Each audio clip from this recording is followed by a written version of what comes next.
This episode of the MOC Squad was filmed in front of a live, members-only audience.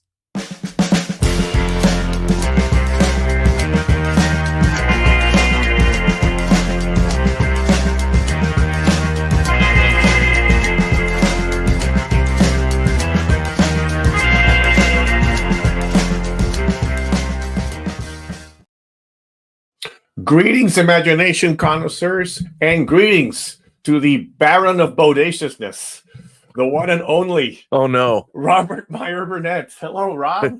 If someone does that artwork, I don't even know what that's going to look like, dude. I'm a Baron of Bodaciousness, dude, bro. How's it going, Rob? I gotta hand it to you. That artwork you did for this member chat was stellar. It's a little gross. You know, it's gross, but you know, my wounds, or what does he say? They're beautiful. They're beautiful. That was really they're beautiful. Wounds are beautiful. Your wounds are beautiful, or something. Yeah, something like that. Yeah. Well, I know we have a tight timeline today, folks. Just so you know, Rob has a hard out at in 3 hours, so 2 p.m. for us here on the West Coast, but wherever you are. So we're gonna just jump right into it. I'm also coming off of a bad cold, so I'm not gonna be doing a lot of talking today. I'm just gonna hand the reins here to you guys and to Rob. So let's go ahead and get everybody in here quick. So I'm gonna go ahead and hit admit all as we welcome all of our friends into the chat. In the meantime, we do have just a recognition that Captain Robert April has been a member for 19 months. So thank you for being a member for 19 months, Robert April. Thank you for joining us for that time. And then, you know, he's the first captain. He's the first captain of the Enterprise. First captain of the Enterprise. So a very important title there. In the modern era. In the modern age. Let me go ahead and get Rob pinned here so we can have you front and center. And remember, when you come in, check for the reactions button in Zoom. That will give you a chance to raise your hand, and I'll be able to bring you into chat and ask your questions to Rob. So we're going to start things off with our Blu-ray master himself, the one and only Justin Toner. Let me go ahead and bring him in here. And Justin, you should be able to chat with us now. Welcome, Justin. Did I hit the wrong one? I'm sorry, Justin. Now I'm all... See, this is what being under cult medication does to me. Hold on. Where did you go? Here we go. Okay, try it now, Justin. Did that work? There we go. There we go. Now I can speak. Sorry about that. No, it's okay. I had a cold recently too. It's got a little bit of an egg and cough, but otherwise I'm good. Well, welcome. Hey. What's up, dude? I'm doing all right. Had a recent health issue. I ended up passing my first ever kidney stone recently. It was not not a great experience. It thankfully it wasn't like a long, like painful pass. It like I woke up in the morning, I went to go to the bathroom and it happened. It was just popped right out. And it's like, wow. Yeah. So yeah, it wasn't the best experience, but I was just glad it was quick compared, because I've had family and friends who've had kidney stone issues, and it's they went through some serious pain. So I'm just gonna get so far I'm after that, besides that, I'm doing good. I think I'm gonna have to get my kidneys checked, see if I have any more pretty soon. Yeah. Always good to go get stuff looked at, checked out. Preventative medicine. Yeah. So I got to see Dune Part 2 last Saturday, a week ago. Would you see an IMAX? No. We just saw it in regular screen. I may go see it in the IMAX myself a second time. What an experience. I know, right? Yeah. I was with two friends. One who was kind of familiar, hadn't really read the books, kind of familiar with it, and the other one, she's like read a couple of the books, but not all of them. I think she said she's read up through. I think she's about to read Children. So I'm like, oh, I can't wait to hear what you think when you're done with Children of Dune. But we had a great time. Oh man, it was just as I was watching, it's like I was getting all giddy, like especially when it's like oh here goes the water of life, it's like it's like I was like, oh, I can't wait to see how they're gonna do what happens to Alia, and I really love that whole sequence. It's like, and just so many other nice touches. Yeah, like you and some other people, I liked some of the changes he had to make in adapting the book to the film. Others that was just like, wish maybe things a little different, but overall, I think was a fantastic adaptation. It stayed. The most important thing is it stayed true to what the core story and themes of the book. I mean, I think that it the idea of having different factions of Fremen makes it more realistic. Mm-hmm. This idea that everybody, all the Fremen around the planet believe in this. What group of people all believes in the same thing? Right. Especially when they're scattered, they're nomadic tribes. Yeah, I like that change. I thought that actually really worked. It makes sense. I was happy for I thought Harvey Birdett was amazing Stilgar, and then I found out later that he was a fan of the book. He read the book, and when his favorite character was Stilgar. So when Denis approached him to I have a part for you in the movie, he didn't tell him it was Stilgar right away. He just described who the character was, and he's like, and you know what character I'm talking about, right? And so it's like Harvey Burnett was just like over the moon, man. So I'll bet. He got to play his favorite character, and he killed it. Oh man. I saw a piece how he was talking about teaming up with Josh Brolin again because they were both in No Country for Old Men together, and and Sicario. Was he in Sicario? Was he in Sicario? Yeah, they were both in Sicario. Because Benicio del Toro was. No. Bardem is not in Sicario. Yeah, Bardem is not in Sicario. Yeah. No. I was getting confused with Country for Old Men, but yeah, they both worked with Denis before, so I was like,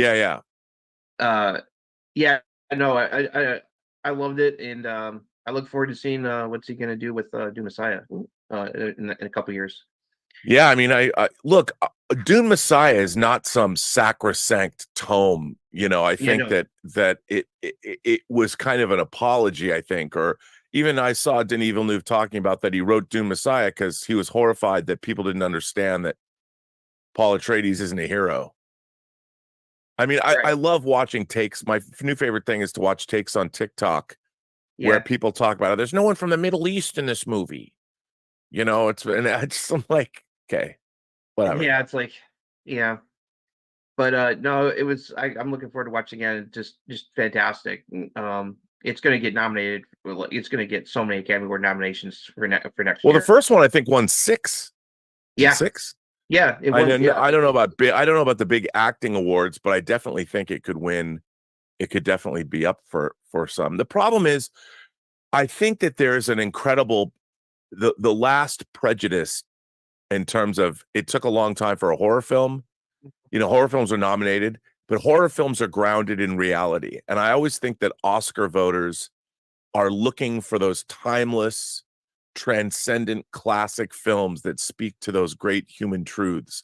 And the thing about a movie like The Exorcist is it really does. Even though you have a possessed girl, it's about a priest who's lost his faith in God. Or in Silence, the Lambs won Best Picture. That was the big transcendent victory for a horror film. And then, of course, Lord of the Rings was the big victory for fantasy filmmaking. But even those films are grounded. I mean, the problem with science fiction that a lot of people can never wrap their heads around is science fiction, people have to love the genre so they can imbue it with the meaning. A lot of people watch science fiction and think it's a bunch of hooey. Yeah. So it's hard for them to get past, they're writing sandworms. I mean, writing animals like the Mumakil and Lord of the Rings. Oh, those are elephants. The Oliphants are elephants. I believe that people can watch or ride those. So, or the giant eagles. It's like they're eagles. I mean, but you show people riding Shai Hulud, then people tune out. Yeah. One last thing. It's like my time's almost up. I just got an email from Vinegar Syndrome. Next Friday they're doing their halfway to Black Friday pre-orders. And they specifically mentioned the 4K China O'Brien 1 and 2 is going to be one of the pre-orders. So it's like, nice. Yeah, baby. Yeah, I got a big notice from 4K. My second site order that's been months in the making. A big, big, big box from Second Sight's coming, so I'm very excited. Yeah, and I got a belated birthday gift for some of my friends. They gave me the complete series. Oh, I still got to pick that up. I got to get that. This is nice because it's remastered. The only drawback is they didn't port over the commentary tracks from the old DVD sets, so I'm going to be hanging on to the old DVD box sets I have. Yeah, because they didn't put any. The only special features like a preview of the animated movie and that's about it really. At least the pilot movie's in here, so it's like but they look great on the remaster. So yeah, at least it's funny. Even though the special effects are horribly dated, I kind of really like them because Babylon 5 is the only show that had special effects that look like that, and the design work like of the Star Furies and all the Earth battleships and everything, and the shadow ships and the Vorlons, and I just love Babylon 5. It's too bad that he didn't know what he was going to do. He had to cut it short. He had to cut the Shadow War at the end, halfway through season 4, because season 5's kind of, it's up and down, but I still like it all. It has a charm similar to The Last Starfighter when it comes to its special effects. Yes. Yeah. 100%. Yeah. 100%. All right. Darth Plato coming up next here. Welcome, Darth.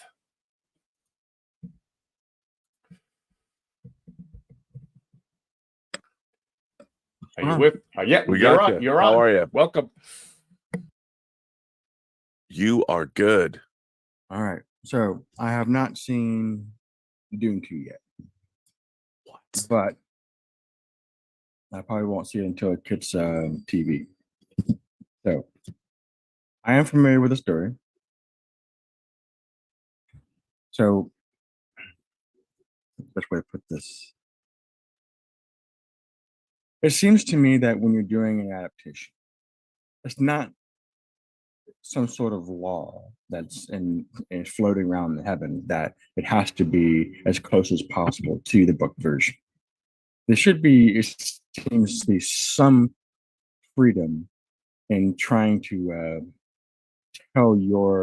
try to tell the story through yourself that you're like the director's trying to do. You understand what I'm getting at? Yeah. Oh, yeah, of course. I think you need to, it's the spirit, it's the spirit of, I think a book by definition is a totally different medium. And if you just try and do, like, I thought the first Harry Potter was a pretty slavish adaptation of the first book, and it robbed the book of magic. They had to keep the plot and all the elements all the same, but the book was not magic. The movie was not magical. A movie about magic that wasn't magical. Interesting way of putting it. But I've never read that book, so I don't know. But Dune, I only read the first book. Yeah. As far as Dune goes, from what I hear, it seems like they're doing changes up to the point where it seems like they're abrogating the spirit of the book. That's what it seems to me like what they're doing. I think they absolutely capture it. It's the thing is, when you're making cinema, I think that people forget that it's not just the story. You have to provide a cinematic experience because it's an entirely different medium. So you can decide, okay, well, we have to have this slavish devotion to the story, but you can convey things about the story in visual terms that you couldn't in a book. And I think a lot of the time that's incumbent upon the viewer to see or feel or experience. Everybody gets caught up in the actual, well, this happened and this happened and this happened and this happened because you read the book and you're expecting those events to happen. Sure. When you're watching a movie, there's a lot of things can be conveyed with a shot or a camera pan. And it's up to you you're not necessarily told those things. Okay. I saw original Dune in the theater. And that was quite an experience, I would say. But the ending was very weird, especially when you're a kid. It's like, wait, where did this kid come from out of nowhere? Yeah, who's talking like this, being taken seriously like an adult, with this power, wielding this knife, alley of the knife. It's a little weird to watch when I was a kid. When I read the book years later, I got what was going on. Yeah. So it seems to me they're trying to avoid that in this movie. So that's like, well, let's just take the character out of the book altogether. That's what seems, or out of the movie. That seems like that's what they're doing. Because we'll change it because it's weird. Yeah, I mean, I think in what he's doing, he's making it more. I think he's making the story more palatable or under. Because look, it's not like Frank Herbert is the greatest engineer of words that has ever that's written a novel. Or who is? Yeah, I think that the experience of seeing the movie, I got out of it what I wanted from a science fiction epic film. I'm not saying everybody has to, there's people they're applying what they would consider to be modern identity politics, and people just don't like Zendaya or something like that. I get that. That's okay. But as Roberto and I were talking about, I think Denis Villeneuve knows exactly what he's doing with the character of Cheney and has made changes in order to make Dune Messiah a more compelling and interesting story that I think will allow people to understand where he was going with all of this. So you don't think that any of this has to do because the director, maybe some of the people associated with the project, think that Dune is a sexist book? I have heard that sentiment. No, I mean, I think the idea is that, if you were to make certain things, especially in science fiction was predominantly a male-dominated medium for a long time. That's not to say that there weren't female science fiction writers, but even James Tiptree Jr. was a woman that had to come up with a male pseudonym in order to get published. So I think that there's a certain element of male-dominated the genre. There's a lot more women writing science fiction now. So I don't necessarily think, and I have no problem writing female characters that seem more realistic. I don't think it's because they're sexist. I mean, Denis Villeneuve's making a movie and he's trying to create a reality. And if he doesn't make people more three-dimensional and give them more to do, the movie's going to come off as being not believable. Do you think that Cheney in the book is too one-dimensional, a little too devoted to Paul? Yes, I do. And I've always thought that. I'm like, the thing is, having doubt cast within the Fremen society makes it more believable. And why is that? Because we live in the real world. And the idea that everybody, especially a religious sect, which is the Fremen are, and a lot of it was, they're based on Bedouins, Bedouin tribes. That's what, and now we've seen, for instance, in Islam, there are fundamentalists. I mean, the Islamic Revolution hadn't happened in Iran yet. That didn't happen until the 70s, the late 70s. And so you can see how fundamentalism has taken root today, more so than it was when Frank Herbert was writing the books in the beginning.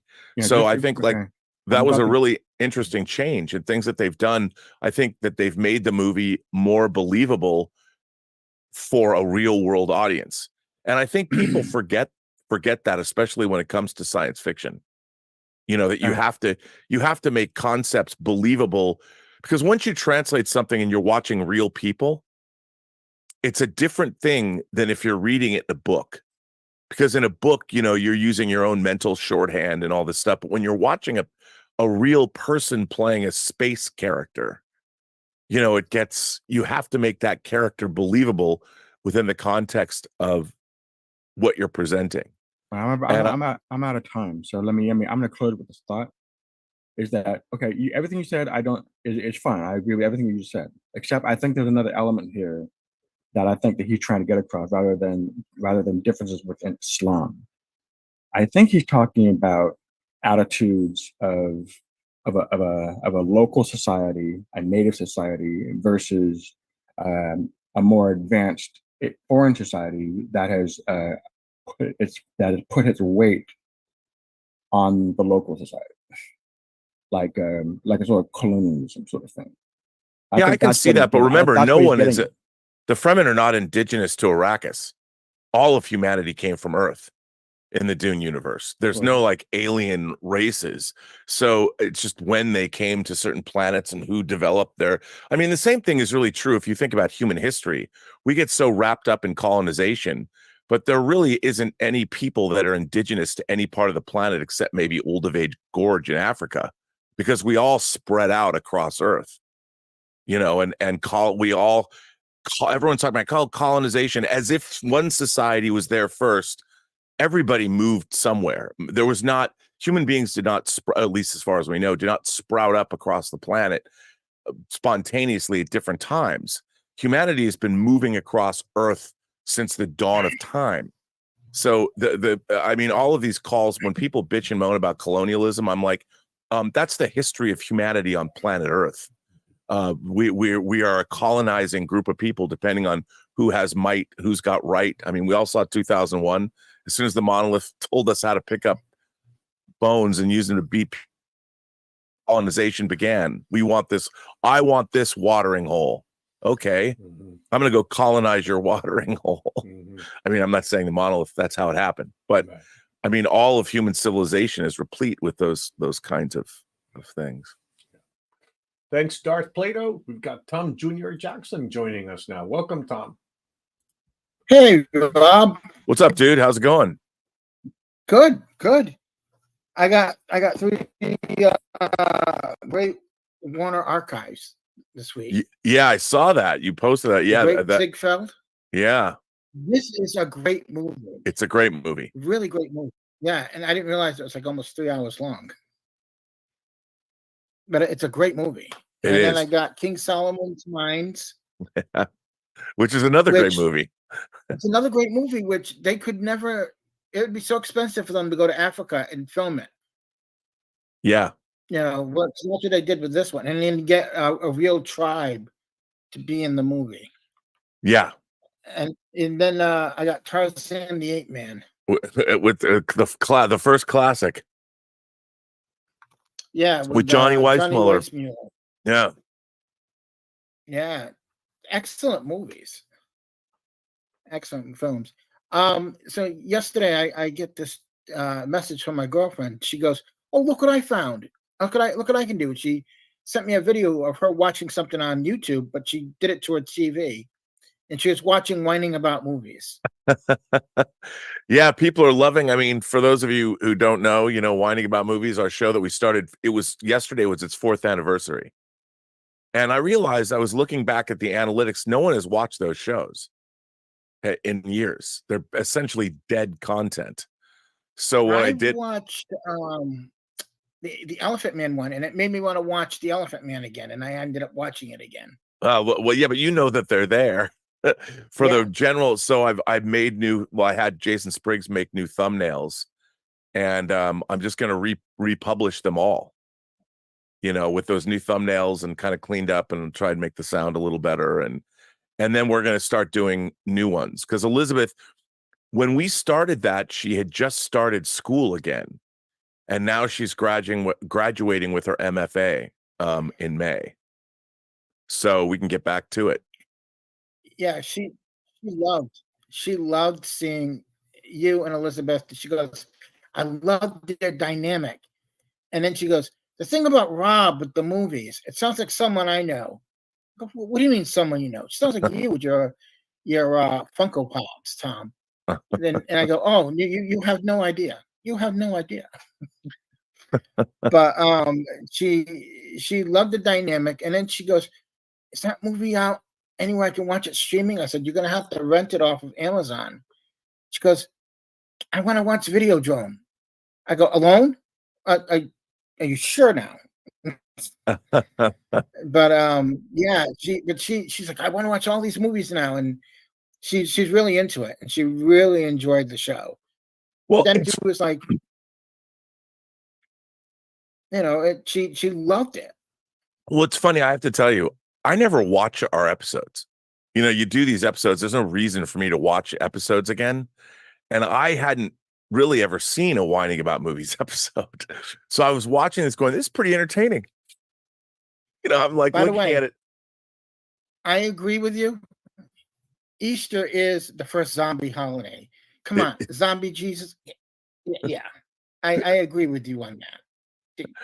I mean, it's not offensive. It's kind of what it is. Right. Yeah, but you know, send all your letters to me, folks. If you're offended, all the letters go to me. Don't blame Rob. it'll be interesting to see. I mean, already. And Irene wanted me to tell you happy birthday. Happy birthday. Oh. Yeah. By the way, you know, it was me that started that, don't you? I did not know. I'm not still unclear. Because you okay. You did a show where you said something about turning 57.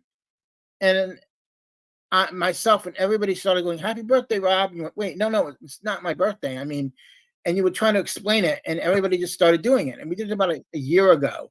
And then we stopped. And then just out of the blue one day, Irene goes, happy birthday, Rob. And now I don't do it anymore. Everybody else is doing it. And I find it hilarious. They're not only doing it on my channel, they're finding other channels that I'm there too. It's hilarious. It's hilarious. Hilarious. That's great. That's great. Yeah. But it's very funny. And I want to give a big shout out to Irene. She's like some 33 days sober. Congratulations to Irene. Good for her. Yeah, she's doing really good. That's great. That's good. And how you doing? How's everything going? Well, it's going well. You know, I'm working. I just got from Max Allen Collins the outlines for the 10 episodes of the audio drama. And we're gonna now that I know how many characters are in it and how many episodes we're gonna do, we can finally launch the crowdfunding campaign. That's awesome. So can't wait for that. Yeah, it's gonna be cool. And I'm excited. We'll see if anybody wants us to do it. You know, and if I'm excited to do it, it's gonna be really cool. I mean, it's gonna be very the story's really, really good. Really good. So nice. So other than that, I'm doing great. Lori's doing great. My mom's doing great. You know, she's still there, hanging out in there and doing what she needs to do. Mom's feeling better and stuff like that. But yeah, we're all doing great. Well, that's good. So, how are you doing? Other than that, I'm excellent. I'm doing great. I got a doctor's appointment Monday. So that'd be great to, it'd be nice for that to happen. By the way, everybody take a drink every time I say great. But yeah, I'm excited. There's some great movies coming out this month. Godzilla coming out at the end of the month. I know. Kong, which looks like fun. And then you got the Ghostbusters, and then there's something else, and I keep forgetting what it is, and I can't remember. Yeah, there's a lot of coming out this month. And yeah. There's a lot of great stuff. I just feel like this month is so compact with a lot of movies. It's like maybe spread them out a bit because there's not going to be a lot. Yeah, did you see that? What's his name? What's his name went to the premiere of Roadhouse last night? Doug Liman? Scott Mance? Doug Liman. Oh, he did go to the premiere. Wow, of course he did. Yeah, because he was proven wrong. Yeah. I mean, the guy took the money. They said you can have $60 million and it can be theatrical, or you can take $85 million. They all took $85 million. They all got extra money. When I first saw that story, I was on Doug Liman's side, and I did the article, I did the piece. But then when you find out they were given a choice and they opted not to go, I know exactly what happened. Joel Silver thought that because the movie was going to be great, that he would later be able to convince Amazon, see how great this is, we're going to release it theatrically. He's not the guy he was 30 years ago when he could move across the United States to get Die Hard 2 finished because there was no snow. He's not that guy anymore. So he mistakenly thought he could pressure them into doing it, and he couldn't. And his behavior cost him to get thrown off of another movie. Old Hollywood, man, it's not just identity politics, it's the way people treat one another that's changed too. So I wish it had gone theatrical. I'm sure Amazon wants it to go theatrical, but they made a deal. And people took the money. That's why I would say bet on yourself in the long run. Lyman could have done it, but they chose not to.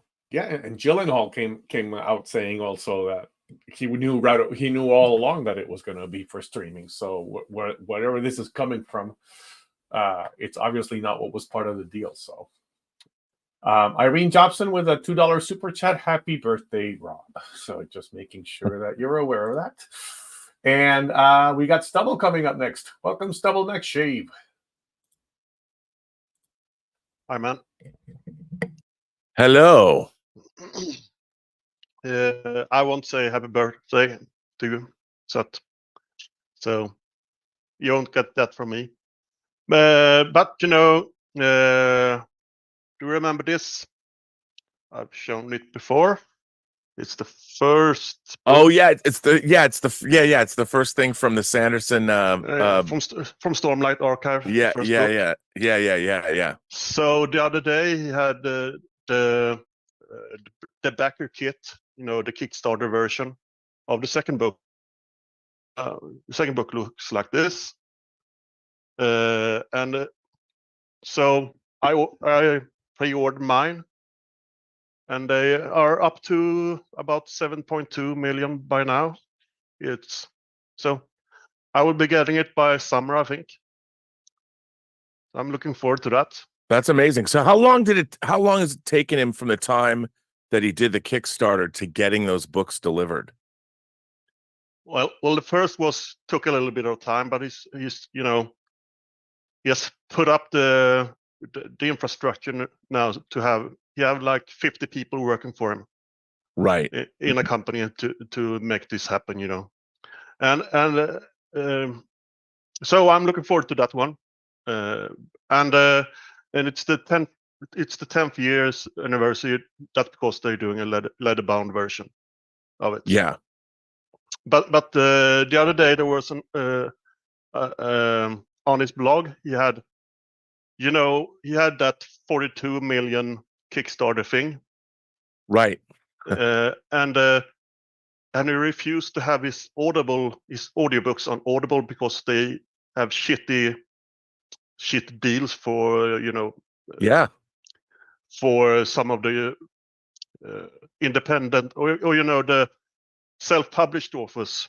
They get pretty shitty deals on Audible, so he refused to use Audible. Good for him. Then they came to him with a new deal for all the smaller creators.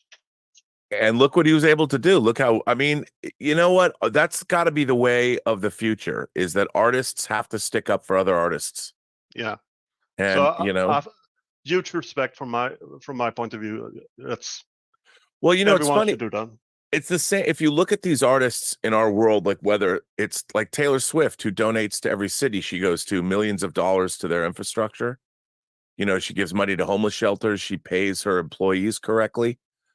You know, and people, you can like her music or not, but she's making money hand over fist. But she makes sure that that money, at least to a certain extent, benefits people. Yeah. And I think that, Brandon Sanderson using that, is it Brendan or Brandon? Brandon Sanderson utilizing his reach and his power. I mean, I don't think any other author on planet Earth could have generated $42 million from a Kickstarter. No. And for him, how much, he's not going to go buy himself a yacht. I wouldn't imagine, he's not. He has an underground complex. Yeah, that he builds his place that he wants to live and writes I think that's the way to be, really. I mean, if I suddenly made $1 billion, I would do the same thing. I mean, I would build myself a home theater. I'd build myself a dedicated home theater with a very expensive projection system, but I would only put like 30 seats in it. That would be my big extravagance. And then I would use the rest to go make movies. I would employ people. I would find, I'd set up funds. I would set up a genre studies program at probably at NYU, and then I'd go buy all the great films that are available, B movies, genre movies, whatever, and put them in there and make sure that there's a repository, just go, how great would that be to do stuff like that? But you have to have that kind of capital to be able to do. Yeah. Good that he did that. Changing topics a bit. I saw a YouTube video on the Fermi paradox. Yeah. And there's a new theory about fishbowl worlds. I don't know if you know the concept. Yeah. Because we live on the surface, but right. That fear was that everyone else, live inside the planet because of radiation and stuff. And if it's a liquid ocean under an ice crust, then there's no reason to go to the surface, to the ice. Right. So I mean, everybody could be the Gungans, like in the Phantom Menace. Right. Living under the water. And also, if there was, a higher gravity, then they couldn't leave. There's no chemical reaction that can make a spacecraft leave if it's like 1.5 of Earth's mass. Right. So even if they want to leave, they can't. And I recommended Project Hail Mary a while back to you. And there's a character that I will keep this vague. There's a character with, should we call it that? Yes, that's a good way to put it. Yeah. If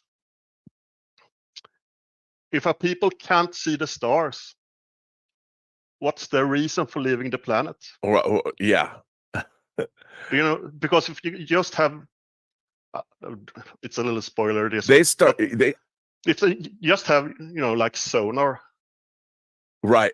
You can only experience the world where there's an atmosphere, because you don't have any sound outside. Right. No, I have to say that movie starts shooting in June, and Lord Miller directing it. Ryan Gosling's playing the lead. I love that book so much. I hope, because the whole thing, I don't know if you saw Spaceman, the new movie with the comedian. Why am I drawing a blank on his name? Wedding singer. Oh, right, all right. Yeah, I haven't seen anything about it. But there's a giant spider creature in that movie. Right. I saw the trailer. Right. Yeah, and I was like, even though the character that we're talking about is not a spider per se, I can definitely see people can make they ripped off this this movie, even though they didn't. I mean, the story is totally different. But I think one of the interesting things about that film is they delve into those things. They delve in, or the book, they delve into the fact that these creatures didn't know that radiation existed. Right. There was no how would they know? And they didn't know. And that's why that's one criticism some people could have against, because he couldn't see the stars. Why were the space traveling? Right.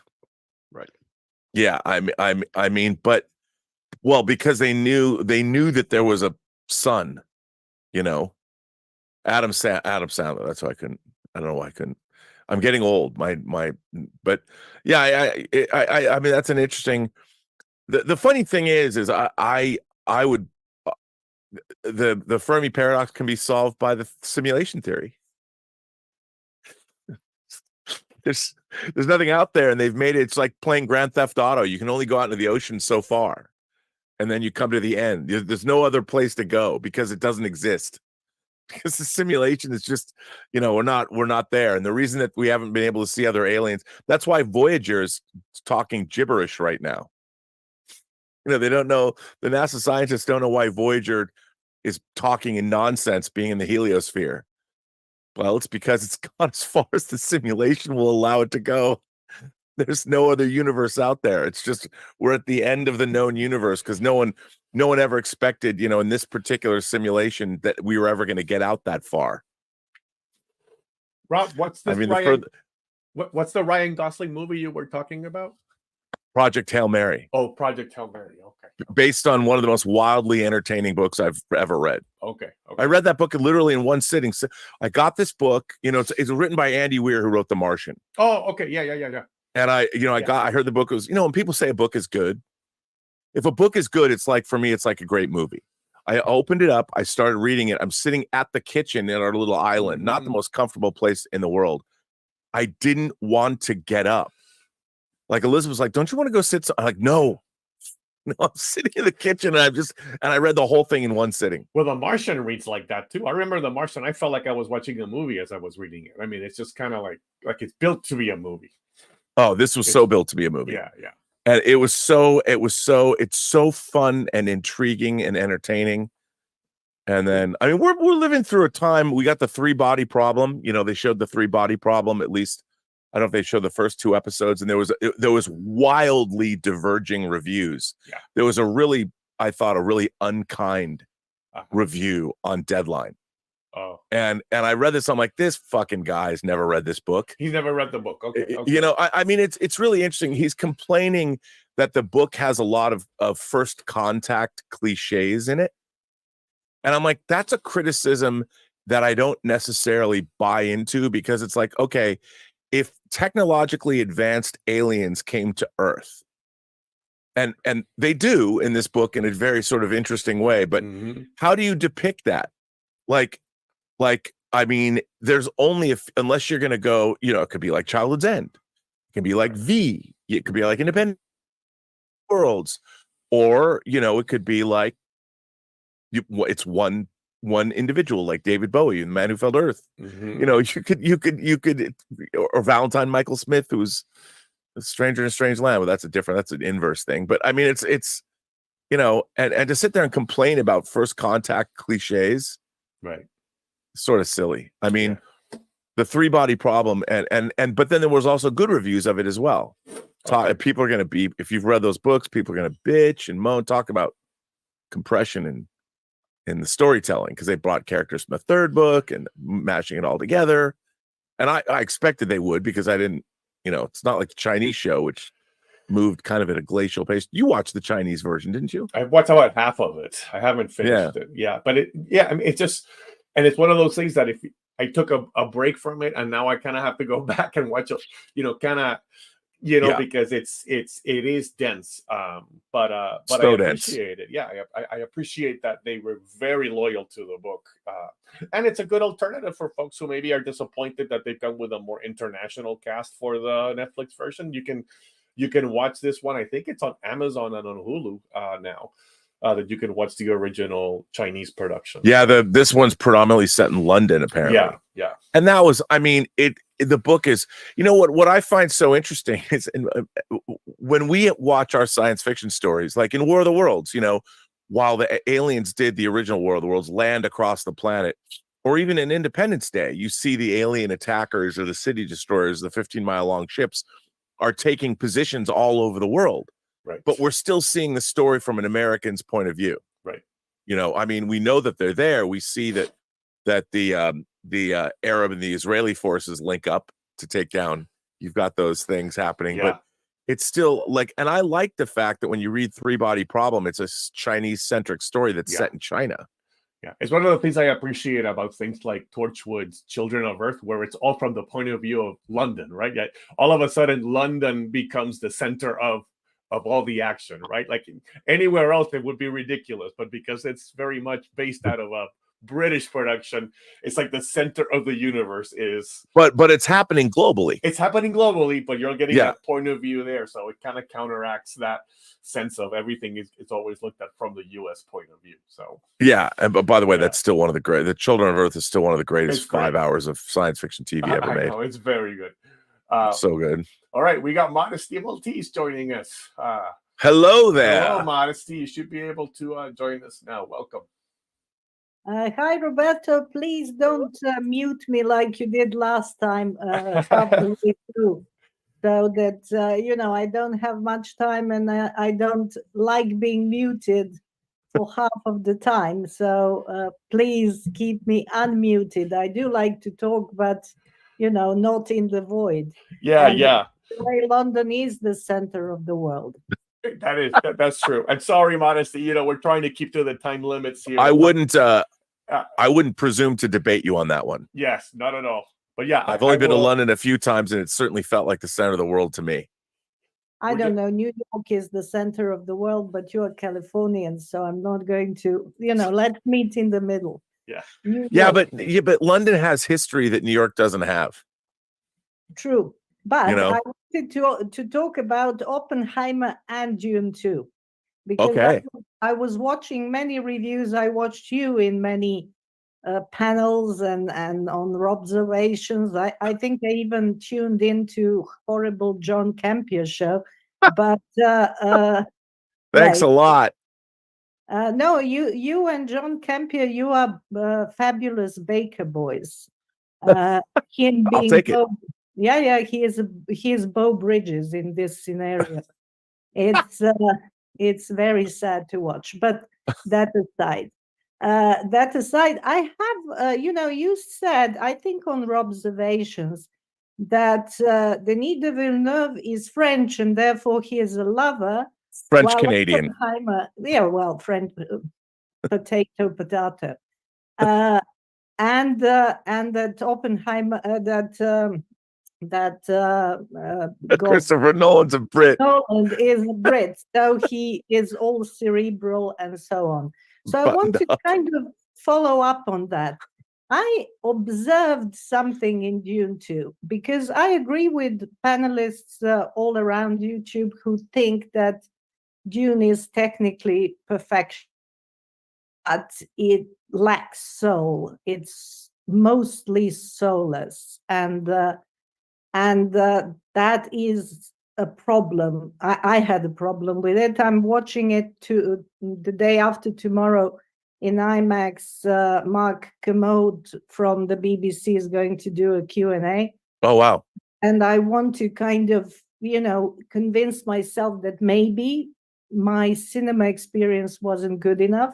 So this soullessness that I spotted is my imagination.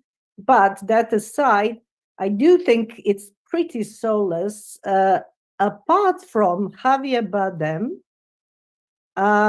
Seydoux, and Timothée Chalamet. And I'm deliberately saying Timothée Chalamet. That's his name. No, because they're free French speakers in the film. And I think that since Denis de Villeneuve doesn't speak English really well, he cannot actually convey stuff to actors in English. And I really thought about it, like, free French speakers. Penelope Cruz who is Javier Bardem's wife, she is absolutely fluent in French. There is no reason to assume he isn't. So I think that there was a language barrier, and that actors who could actually understand the nuances of what de Villeneuve wanted to do executed it, while he himself, speaking in English, probably cannot be as nuanced. And I really thought about it a lot. But apart from that, when it comes to Nolan, I'm going to be very heretical now, because it's going to be pronounced the best movie of the year. I know a lot about that period in human history. And also I know something about writing. And in order to have a script, you have to have a conflict. And in that script, there could be a couple of conflicts. The major conflict should be Oppenheimer creating the bomb.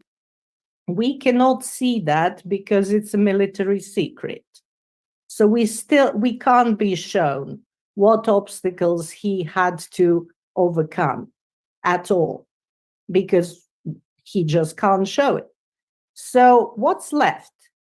It's either his own conscience and him struggling with it because he was a communist and he was doing something a communist shouldn't do if he is a true communist and a true ideological believer. I didn't see that in the film at all. I didn't see him struggling with, hundreds of thousands of dead, apart from the famous quote. Then what's the other conflict? The other conflict would be American government wooing him when he was needed and rejecting him when he was not needed. That wasn't emphasized either in the film. So my question here is, what was the conflict? Edward Teller, who was a Hungarian Jewish physicist, was blown out. That's historically inaccurate. He was made to be an antagonist in the film. Yeah. When in reality he wasn't. And it was Nolan's fake search for a conflict. He had so many opportunities to create the conflict. He never did create the real conflict. Then he searched for antagonists. Robert Downey Jr.'s role is also antagonistic role, but also very feeble script-wise. It's not strong enough for me to really care. So I'm wondering, and I'm asking you, why is that film the best film of the year? Why? Okay, Because I have a theory about this, and people are going to probably roast me alive when I say this. I think Christopher Nolan, I'm not going to call him a paper tiger, but he's great at making his movies seem far more profound than they really are. Thank you very much. And like, I'll give you an example. I love The Dark Knight because I love Heath Ledger's portrayal, and I love Inception. Inception's a bunch of hooey. I love the movie, but it's beautifully made. Today, I don't even think he could explain to you, like everybody's explaining the different levels of reality and what we have to. That whole movie is just exposition. Everybody's telling you what's going on all the time. Where to me, the real interesting thing about Inception is it's really about a guy whose wife was bipolar, goes nuts, and she killed herself and he misses her. That's what Inception's really about. And I find the movie, when I saw the movie, I'd gone through this breakup and I found it it was very happy. I felt very happy watching this movie. I'm like, I love all the rest of this stuff, but really it's just about a guy who misses his wife. So everything else it's really well done. Interstellar. I hated Interstellar. Everybody loves Interstellar. Everyone thinks it's like the new 2001. That movie, love is the fourth dimension. You know, at the end of the day, I mean, I'm floating around my daughter's bookshelf. It takes the universe, the cosmos, and reduces it to the most banal, basic, wonderless level. But it's done in such a way with the music and the visuals and all that you're tricked into believing that it's more profound than it is. And you just described something that this is why, and people love it because nobody reads books anymore. And books, it's when you're reading books, you're delving into the motivations and the thoughts and the processes, the humanity of characters. And I think that his movies are strangely illiterate, if that makes any sense. Not to take away from the filmmaking, because he's able to elicit incredible performances and his cinematography and imagery is all really, really cool. But at the end of the day, I find him to be, and in a certain way, Denis Villeneuve is one of the things about Dune that we talk about how it's soulless. I've said that those scenes between people talking to each other, he cuts them to the bone. So we don't have the deliciousness of watching characters talk to one another for any length of time. So you never actually get, and the small snippets with Stilgar, Javier Bardem is the one guy who's able to bring more of a recognizable humanity to his part. So he adds people like, well, he brings the much needed humor. Well, he also brings the much needed humanity. Like none of the characters feel like they're actual human beings that are grappling what it's like to be in this civilization and what's happening. I mean, you know, no one ever sits down and says, "Hey, man, how you doing?" You know, if I may say one thing before I'm cut off, going back to Lynch, because he kind of wraps up both Nolan and the Villeneuve conversation. I think episode 8 of Twin Peaks: The Return said more about the atomic explosion than Nolan said in the whole of that film. That will be the best film of the year. And also, I must say, my soul prefers David Lynch's Dune. I have to say, I don't know why, but I love it. Even with the cut that is abomination, I still remember every scene of that film. I remember the sister, I remember everything. and even the shield, which kind of makes people turn into cubist creations. Even that, in a strange way, works. Maybe because I'm a child of the 80s, so maybe that's why I love it. But there was a lot of soul and humor and message there. And here I'm like, yes, it's amazing cinematography, and from technical point of view, it's perfection. But I just want soul, some souls, something. I don't disagree with you. I on YouTube. Have you watched the Spice Diver cut of Lynch's Dune on YouTube? I heard you talk about it, and I definitely plan to do so. Oh, it's incredible. I'm not saying it's way better. And like it's funny because I've just been clicking. It's weird because I was just zipping through it. Like I own it on disc. I have the Spice Diver. When Coke put out their David Lynch's Dune in the big box, the Lucite box last year, they put it on there. They put the Spice Diver cut. I don't know how they were able to do it legally, but they did. And I was watching it just yesterday, and there's this scene with Thufir Hawat when he's being tortured and Fade Rautha. And in the book, Thufir's their mentat, and he's their human computer, and he's captured. And in the book, they poison him, and then they give him the antidote, and they poison him and give him the antidote, and he's tried. Well, that scene's in the Spice Diver cut. They completely cut him out of Denis Villeneuve's Dune. And I completely agree with you, because the characters are what's front and center in David Lynch's Dune, because he couldn't even have ornithopters that flap their wings. So you'd wind up with Flash Gordon, the Hawkmen in 1981's Flash Gordon. They couldn't flap their wings either. And if they had ornithopters, they couldn't. Whereas the ornithopters in Denis Villeneuve's Dune are incredible. I have my Lego ornithopter that's halfway constructed behind me. But it's the characters that make that movie fun to watch. It's all of their interplay. It's all the performances. And you've got Patrick Stewart playing Gurney Halleck, and Freddie Jones playing Thufir Hawat, and Richard Jordan playing Duncan Idaho, and you've got Jürgen Prochnow as Duke Leto. I mean, I totally understand where you're coming from. And the Spice Diver cut does a much better. It's the whole movie, and a lot of it gets wacky, but even Isla's saying, "It's my brother, Baron." It's awesome. I totally get where you're coming from. And it's interesting because I think that as much as I like Christopher Nolan and Denis Villeneuve's films, I think you're right. I think that they do lack soul to a certain extent. And you should read. I would recommend you read Christopher Nolan's script for Oppenheimer, because he wrote it in the first person, which is wild. Because I've never read a screenplay. I think it's the only screenplay that's ever written before in the first person, where you're reading Oppenheimer's inner thoughts. It's crazy. Darth Plato asked what about Batman Begins? Batman Begins is I think more of a procedural. It's the one movie that he had a story, he stuck to it, and I think that's why it's a lot of people's favorite movies, because it feels of a piece, feels more traditional.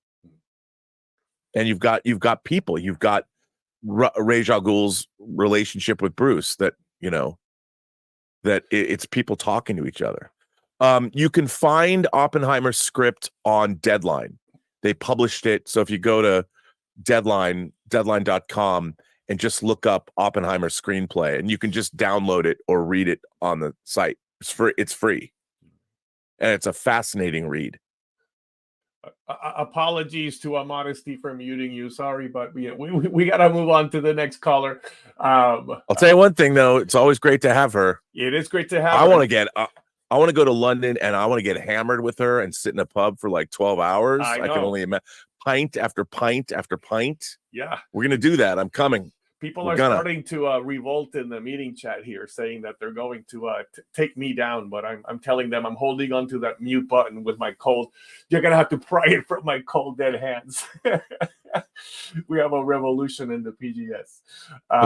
We got Bob Littlepage coming up next. Welcome, Bob. Attica, Attica. All right. No, I've been having fun with my tax return. Nice. So, we got Kirk is now complete. It's got the phaser. Oh, there you go. Spock is just missing the phaser. Also managed to tighten because the elastic was real loose on him. So I imagine at least got him to stand his zone. Got a playset on the way and a proper command chair and helmet navigation console. And also there's the hat. Yeah, I saw the hat. Mm-hmm. Although from a distance you might piss people off or make new Yeah. friends depending on who you run into. Well, yeah, but you can't read there. This is custom off of eBay's place. Yeah. Fill in the take blank. Yeah, okay. Have you ever gone to Etsy and gone to the 3D Trekkers store? Don't think so. No. Okay, I'm just going to tell you. Yeah. Don't shoot the messenger. All right. Just go to Etsy and type in 3D Trekker. Mm-hmm. Okay. And then you're going to curse me for the rest of your life. But I'm just saying. Now, I tried to get this hat on my own cafe press shop, but apparently they decided to let the license go for doing your own Star Trek stuff on Cafe Press. Oh, yeah. Anything the word Star Trek, they flag it. Well, gee, thanks, guys. So it falls along. They don't want to share credit or royalties. So, but the big thing, I managed to glitch. In 1966, and it's a bit beat up. It's missing a couple of bits, but it's also dusty as all hell. Yeah, but it's got the box. Yeah, it's got it had. Are you going to file down the grid lines? No. Because again, my opinion is this is not the Constitution. This is the one just before it, and they had raised grids. But I'm going to do a video on this later, going into some of the details here, because the first version, the first few versions had the battery tray in there. Oh, I know. That's the first one I built. This was meant to go snap apart and get the batteries out. Yeah, but I built. My mom did not understand when they re-released that kit in the wake of the Franz Joseph technical manual, and they included the 12 decal sets. My mom did not understand why I had to build 12 of the same model kit. I've got well beyond that right now. And she's like, "Why do you keep?" And I'm like, "Mom, this is the Congo and this is the Yorktown. This isn't the Enterprise." I was going to show off a one piece and I dropped it, but. And then she didn't understand why I burned one up, and I said, "Because it's the Constellation, Mom." Oh, I got that over here. Every kid had to burn up I used Ohio blue tip matches. It's a rite of passage when your Enterprise model gets trashed, it turns into the Constellation. Yeah. Oh, I took a brand new one and trashed it. Yeah. Oh, no, I do have one pre-Planet Killer. I just need to reattach the nacelles. But the big thing, it's got this, old triangular base on there. Yeah. It does have the lights, but it doesn't have the contacts in there. So I thought I'm going to light it anyway. But yeah, just buy a new lighting kit. Well, I've got the lighting kit for the Rebel kit. Yeah. That one I'm going all out on. Yeah. And I have. But why not a 1/350th scale round 2 model? That's over there. Oh, okay. That's back there. And I actually have a new lighting kit on hold for that called TV Man. Right. Which is another place that is just an endless pit where money gets spent. Yeah, I got the lighting kit for the Disco Prize on back order, and I'm on the waiting list for the Cerritos. Oh, nice. Yeah. Yeah, I have the Disco Prize, or not. No, I've got both. I've got the Disco Prize and the lighting kits and all that. Every time I try and start those, I'm like, I hate this ship. I bought the models, I bought the lighting kits. The Revell, the J.J. Abrams Enterprise is so awful and I spent a lot of money to get that kit. I've got the Aztec decals and I work on it. I'm like, I hate this. I pick it up, I hold it in my hand. I'm like, I hate this. Why am I spending time and effort? My life is ticking away from me every moment. And I'm going to spend tens of hours building this ship that I can't stand, that I'm going to put in my observatory and look at it and go, I hate this. I can't even. Even if I've got my Playmates or my Playmobil Enterprises hanging right there. Well, that's why I hang it up. Change the head cannon. This is not, it's a Yorktown class. This is one just at the NX. First real Federation design. You're reaching. That's your coping. That's a coping mechanism. Yes. You have to stop saying these things. But there's so many throwbacks. This is Johnny's original NX-01 design. So that's why so many throwbacks to the NX design. But that's just, you tell yourself that. As a I would be sent into therapy if I was thinking the way you. This is my therapy. Okay, this is my therapy. Dan. Yeah, I know. I look. I feel the same way. Yeah, But yeah, Elizabeth looks at me. She's gotten to the point where she finally realizes, she's like, your head is in space all the time. And has she not seen Free Enterprise? well, you know, and she goes, if you tell me that you're thinking about one of your spaceship models right now, and I'm like, models, no. I'm just saying. And then now the weather's, I'm gonna start working on that Eagle again too. So. I know. I have one of my Eagle models that I built right over here, but you can't see it. Yeah, I'm just trying to plot out how to, because I got to get a primer coat on it, you know. But yeah, I mean, this one is like, because also got a old first issue Enterprise D model. Got it for like $15 at a little swap meet they had at the local hobby shop. That's actually a great kit. Yeah, it's not bad. That first kit that came out is really good. It's a messed up box. Hey, I buy them to build them. I don't buy them to sit on the shelf and look at pretty. I'm gonna start my Eagle Moss, the part works kit. Oh, that big monster. Yeah, with the modifications. I think that is 1000. Yeah. I mean, it's a pain in the ass. You have to do a lot of work to it, but oh god, it's die cast. Halfway through, Eagle Moss goes out of business. What do I do with this crap now? But now you can get. But now, now they can finish it. Yeah. Yeah. So, yeah. So that's just all I need is another. Don't you have 6 of those already? I'm like, yeah, but they're all different scale. Yeah. We've got to do a live stream together. Okay. Again, I'm kind of at your mercy schedule wise, because I can throw it up in a matter of seconds. Yeah, I've just been crazy because finishing White Devils and the audio drama and all this other stuff. Yep. I've been trying to finish. I was going to do a build stream for the Ornithopter, the Lego Ornithopter. I'm up to phase 4 out of 10. Well, look, here it is. Here's my Lego Ornithopter. I mean, the engineering of this Lego thing is incredible. Yeah. The wings flap. I mean, it's amazing. The ramp comes down. Oh, something just fell off it. See, but I'm telling you, a lot of work. Don't mind us, guys. We're just, Arrested Development time. Yeah, we're just, because I have so much time to build spaceship models in my life. This is supposed to be for retirement. Of course, that's never going to happen. My retirement is eventually going, turn into a pro Fortnite. Actually, this computer's about to go over here somewhere because I got a refurbished gaming computer sitting over here ready to get up here. And so hopefully the last time I've been dealing with, internet issues, because, this poor thing, it works fine for doing my taxes, but yeah, that's another thing. I put in Ghost of Tsushima because Shogun's on now. And I'm like, what happened to this day? Disappeared. Yeah. But anyway, got to be lulled into a false sense of whatever. You don't have to think about the real world when you're playing in feudal Japan. What difference does it make what's going on outside my door? As long as PlayStation 5 works. All right. Thank you so much, Bob. Again, sorry to have to cut you off. Apologies to everybody, especially today. And I think, Rob, when we think of retirement, we have to start thinking of retirement in Blade Runner terms. Right? Yeah. Yeah. I'm retired. No, there's no retirement. No, exactly. I mean, I need disposable income to buy Lego sets. We got Major Chai coming up next. Welcome, Major. Hello there. I don't know if we've had Major before here. Hello. Well, I don't know. Are you new to us today? Yeah, I'm a virgin. Well, welcome. Welcome. We're happy to have you. I'm glad to be here. In fact, I was going to ask you about the status of your Lego because. Oh, have you built yours? Yeah, can you see have you opened it yet? No, I have not, because I have to get through some other projects first before. It's awesome. I mean, it's not hard to put together. Yeah. But you have to kind of build it from the inside out. I'm just astonished by the engineering. Like, you build it and you're like, how did they figure this out? So, and it really is, it's bag by bag by bag. So I'm on bag 4. Okay. I think at 4 out of 10.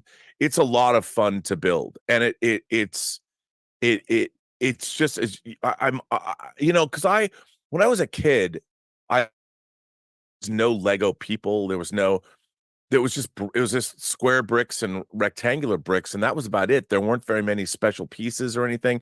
And I used to use Lego to make buildings for my action figures. Like you could make a prison. So Superman could put Lex Luthor or Mr. Mixelplick or Plitic or whatever in the Lego building. But now with all this stuff, I mean, I look online, I looked at some guy, he built an amazing, there's all these different sets you can buy. There's a Chinese ripoff company called Mold King that makes all these great, they make a $500 motorized sand crawler from Star Wars. It's on Amazon. I'm like, with a remote control. I'm like, I want to get that. So yeah, I have a Sopwith Camel and I have a Saturn V that I have to build. Ooh, I didn't know they made a Lego Sopwith Camel. Yes. Oh man, I gotta get the Saturn V is so awesome. I have a Bandai, a diecast Saturn V, but I want that set and the LEM. I really want those. Those are great because the thing is, once you make one Lego thing, then it's like, oh. Well, I got into it because of my son, and then I bought the Saturn V for my husband, and then I won a Saturn V. Yeah. At a conference, so we actually have two Saturn V's.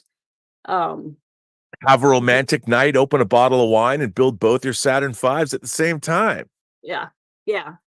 And then, but I have to; those are on back burner because I have to get my cosplay costume. And what is that? King of Angmar. Angmar, nice. What a great. What did you do for the helmet? It's EVA foam. Nice.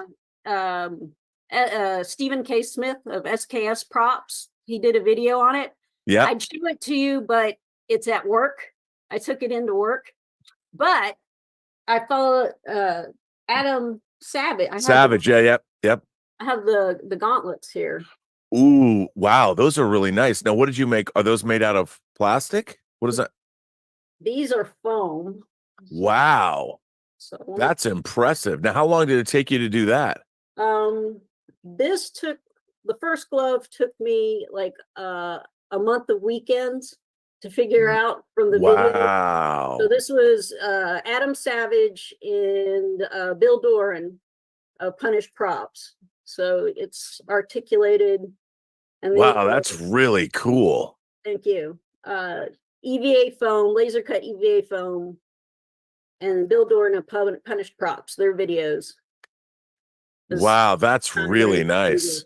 So now all you need is a fell beast. Write it in. Yeah, that's going to take some fabrication efforts. You have to get your husband to be the fell beast. You guys can write. Have you seen the video? It's on social media of the guy riding. He has a one wheel and he's turned it into a sandworm. And he's riding it through the lobby. It's pretty cool. I'm gonna have to see it, but I've seen somebody do something with a fell beast before. But yeah, I have to. So I've been sitting here tearing apart the one I did, the cloak I did for Halloween. It's a little too heavy for the South in the springtime. So I've got cotton gauze. I've got to tear it apart so I can pattern it and then re-sew it. So I've been sitting here seam ripping it while we've been watching. Wow. But you live in my kind of household. Thank you. Well, yeah, I figured we park our shuttles in the same bay. When you started talking about airplanes, as a kid, I didn't make models, but I grew up. My dad had the Time Life. Remember the Time Life of like aviation books? Yep. I would read and reread those and just stare at the pictures of planes. Oh, it's funny now because every time now there's companies that make like really beautiful die-cast recreations of planes, and I'm like, oh, you want to get those things, but then if you go down that rabbit hole, you want to start getting all of them. Yes. And especially like whether it's like the Bandai, that the Saturn V that I have, and all, I go down that and I want them all. But I really want to get the LEM and the Lego Saturn V. Oh yeah. Yeah. And then you have to get because the gantry is like is that not an official Lego set? You have to get that separately. You have to buy the instructions and then order the pieces. It's an MOC. I have not heard about it. I had to check on that too, because that would be cool. It's awesome because there's all these people now that make, they make stuff, then you buy that. Because I remember seeing a guy online like 20 years ago, he had made a Discovery from 2001 and an Alexei Leonov from 2010, and you could buy the instructions from him and then you order the pieces. And so I wanted those because I have a Gundam Lego set where but a guy made Gundam Legos, and then he put everything in the same box and you could get that. And I have that. But yeah, if I got back into Lego, I mean, I look at these people, it's like porno watching the Lego sets that people have in their whole basements when they turn their whole basements into Lego cities. I mean, man, I love that stuff. I could watch that all day long. Like, oh my God, give me a Lego city. There's so much that people are doing such cool stuff with Lego. Love it. But the ornithopter, you're going to love building it. Oh, I know I will. It's really cool. The how the landing pads come out, and even the minifigs are great. So I look forward to it. You'll have fun. Well, it's been good to see you. Good to have you here. Thanks for a great first time, Rob. Yeah, welcome, Major Chai. I pride myself on that. First philosophy. Have a good rest of your weekend. Great to see you. Hope we'll see you around many more weekends to come. But now we have things we got to see build updates and stuff. It's never going to be like the first time, right? But we'll keep it going. We'll do build updates. Sounds good. And I'll bring home the helmet so you can see the helmet. Yeah, I want to see that. That'd be awesome. I just love that you work at a place where you can take the Witch King of Agmar's helmet to work with you. That's what I like. That's pretty sweet. Yeah. But those gloves are incredible. They're incredible. All right. Oh, we have a super chat just coming in now. Let's go ahead and welcome this chat from RRTNZ, who sends us $10 New Zealand. You can't join us today as I'm celebrating my birthday. No joke. It's Chuck. Oh, happy birthday. And it's Chuck Norris's birthday too. So there was a stream named after him. They had to change the name. No one crosses Chuck Norris and lives. Exactly. Well, welcome, Amina. Thank you for the super chat, and have a happy birthday, RRTNZ. And we have Alon joining us. Welcome, Alon. Should be able to join us now. Hi there. What's up, man? How you doing? How you holding up? I'm doing great. I just wanted to say about Major Chai's glove. You just set a really high bar for everyone to like for the first time. With that incredible glove, that's impressive. Yeah, really. It's really nice. Yeah, it looks great. Yeah, thank God I'm not. I'm already a regular here. I don't have to show off with like the incredible powers of cosplay. How are you guys doing? I think it's good. Keeping busy. I've liked streaming more.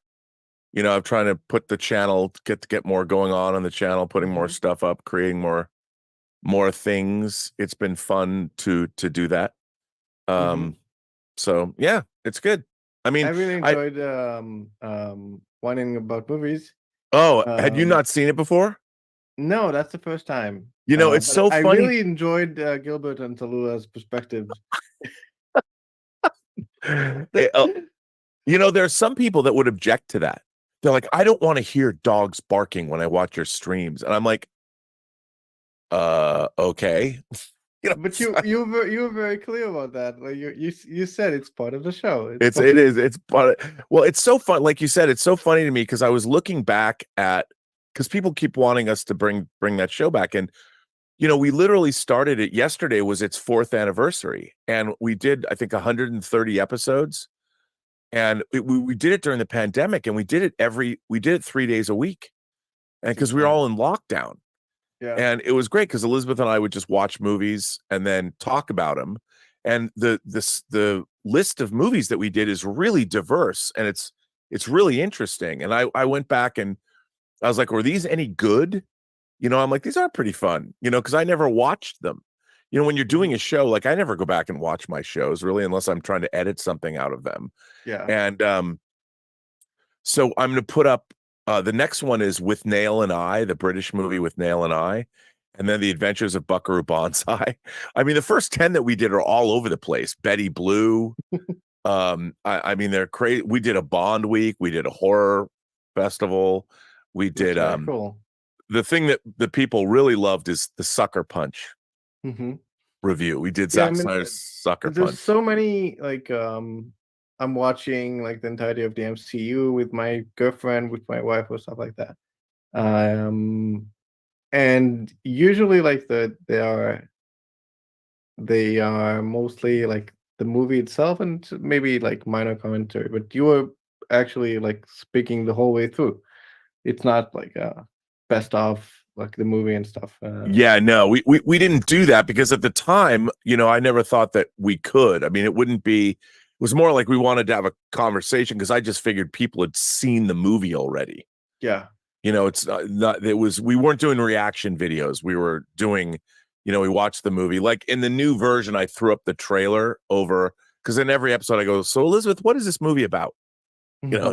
And then I'm putting the trailers up, but putting them up again, it was really interesting. That episode already has more views than it had originally. That's cool. In the last day, because back I didn't even have 20,000 subscribers on the channel. Mm-hmm. So there was just a lot less people that watched it. Yeah. And it'll be interesting to see because people tune in because of the movies, and I made new thumbnails and stuff. So, well, I didn't, but Jason Spriggs did. So hopefully more people will watch because they are pretty fun because we cover a whole wide gamut of movies. The problem is a lot of movies, like I was surprised somebody left a comment going, I've never even heard of Videodrome before. Yeah. And I'm like, that's me neither. It's one of like the older movies. Yeah. Well, it's funny to me too, because I'm constantly, being as old as I am, I lived through this period of time because I define the world was it was everything before Star Wars, and then Star Wars came out and it was everything after. Mm-hmm. So in terms of geek stuff, and I was already a fan, and Star Wars was such a watershed moment. But a lot of people, the fans are in their teenagers, they're in their 20s, 30s, 40s. They haven't seen any of this stuff because it came out way before their time. So unless you'd known about it, you wouldn't go back necessarily and watch it. It's just a different world. I would say that like as people are getting older, or as time progresses, there's too much to go back to.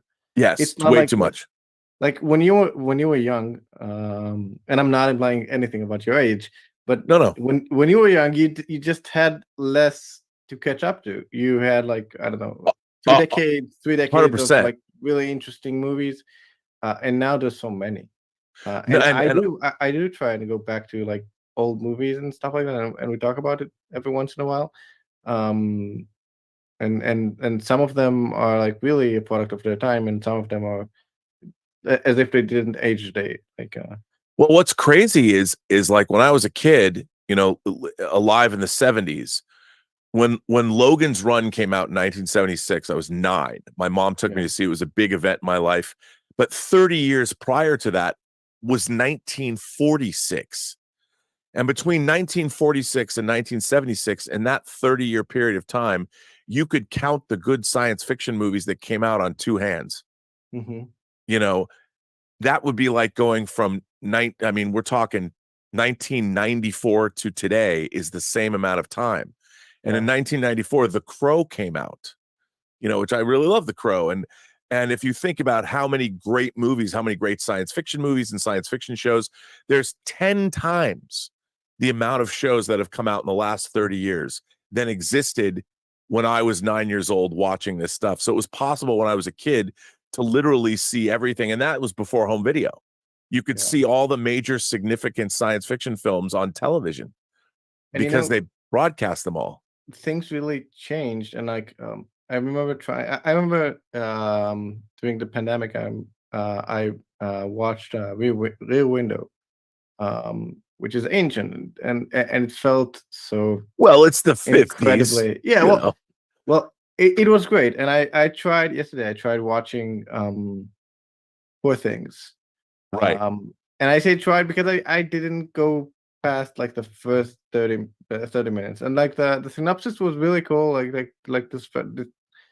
I don't remember like the exact wording, but it was like a woman goes on a journey of self-discovery and self-discovery and stuff like that, and I didn't even get there because like the opening, the first 30 minutes were so difficult and unwatchable. That's really interesting. Yeah, I really hope that it doesn't win the Best Picture.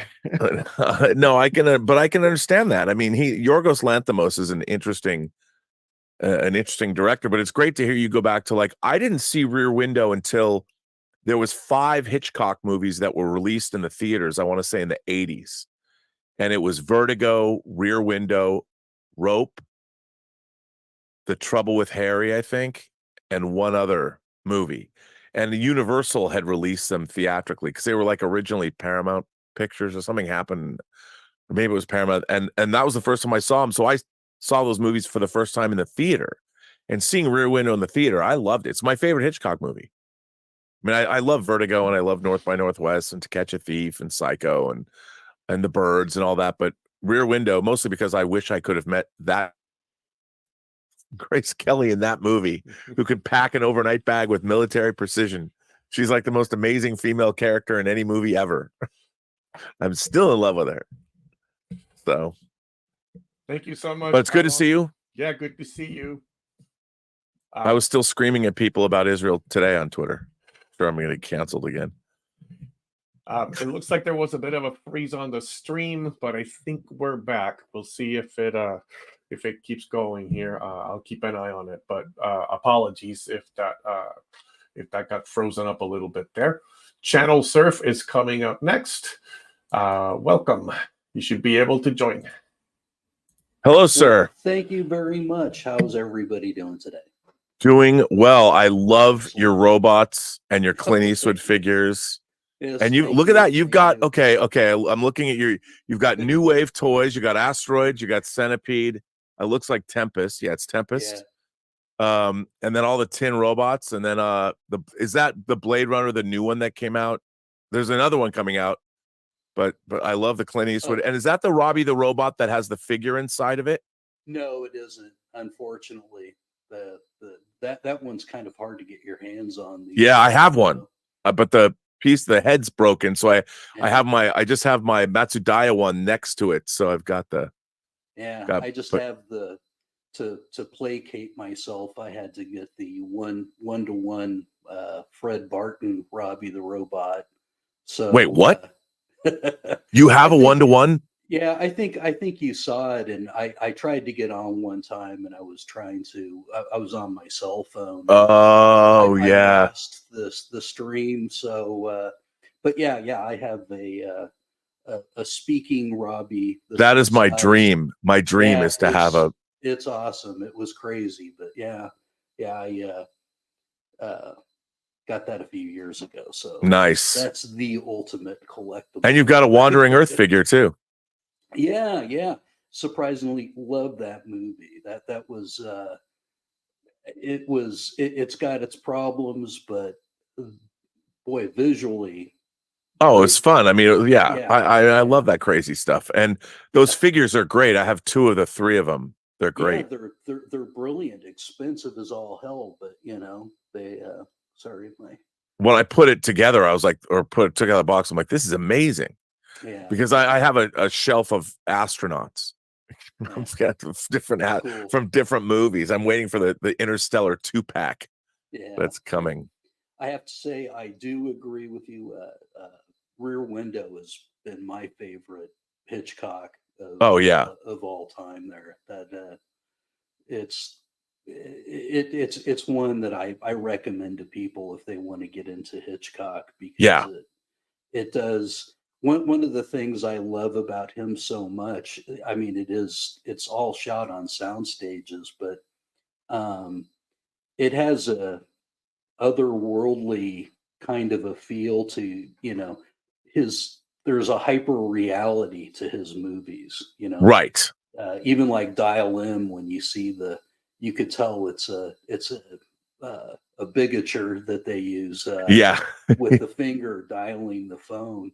Yes. That kind of stuff. It's so stylized, but it's brilliance. It really is. So. And the thing about Rear Window is the two characters are just fun to hang out with. Yeah. Yeah. You know, there's absolutely. a even though it's all it is stylized and it is on sound stages, they feel very real. Yeah. Hey, wanted to ask you, are you going to be going to the F&T meetup in Vegas here? I hope to. I don't know yet if I'm going to CinemaCon.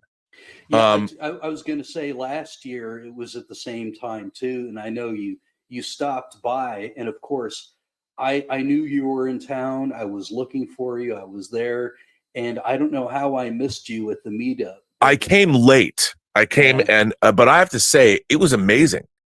Yeah, I had so much they are so much fun to do. So the crowd, and I'm a big fan of Gary's Nerdrotic. Yeah. We're talking about Nerdrotic. So Nerdrotic has these fan meetups, and he had one in Vegas last year for CinemaCon, and it was amazing. Everybody was so nice. I met people that traveled from all over the world to be there. I met a guy who rode his motorcycle down from Edmonton, Canada. Yeah. And I mean, it is it's a great experience. The fandom are just such great people. They really are. Wait, I gotta ask you, behind you, is that the Beastie Boys action figure set? Yeah, from Intergalactic. It's dude. It's a Super 7 yeah. Yeah, it's nice. Cool. I think they still have them on the site. So that's so cool. I've got my Ronnie James Dio and Murray, and his from Last in Line, and got my Devo stuff. So you've got that. You got a great I can see the Devo helmet up top there. Yeah. Just I put LEDs in that. We just went to concert just a couple months ago. It was great. So and I love new wave toys. Yeah, I love those things. Fantastic. I mean, you can see that I've got their new Coke machine behind me. Yeah. Which is amazing. Yeah, absolutely. Boy, sorry, my earbuds are really giving me problems today. Oh no, it's all good. What else was it? Oh God, there's a bunch of things I wanted to talk to you about, but of course, no time to do it. I'm just in the process of putting up some new DVD shelving here. Oh, nice. So we moved to Vegas last year, and so I'm having to transfer. How do you like living there? Discs. We really love it. Yeah, it's cool. It's cool. Yeah, it's just turned in my paperwork to retire from Warner Brothers. So wow, after 30 years, so it's been a quite a ride. So speaking of retiring, but yeah, it's all the institutional knowledge is going away. Yeah, unfortunately, yes. And it sucks. I mean, it's a bummer, because we're never going to have people coming up behind everybody that knows nearly or cares nearly as much about, because we just live in a world where movies don't and TV shows don't have the same place in culture. No. So we're never going to have people that are knowledgeable again. Yeah. It was really encouraging though when the studio hired George back. He had me come on to do. Yeah, I remember that. Their mastering, and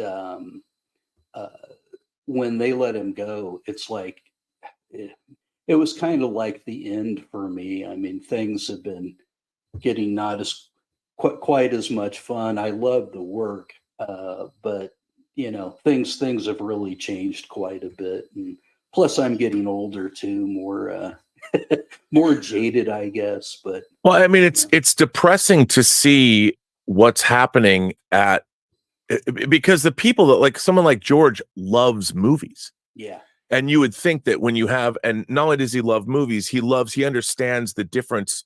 He understands how to make a great product. Yeah. And what you want from a studio is them to make the best version of their product.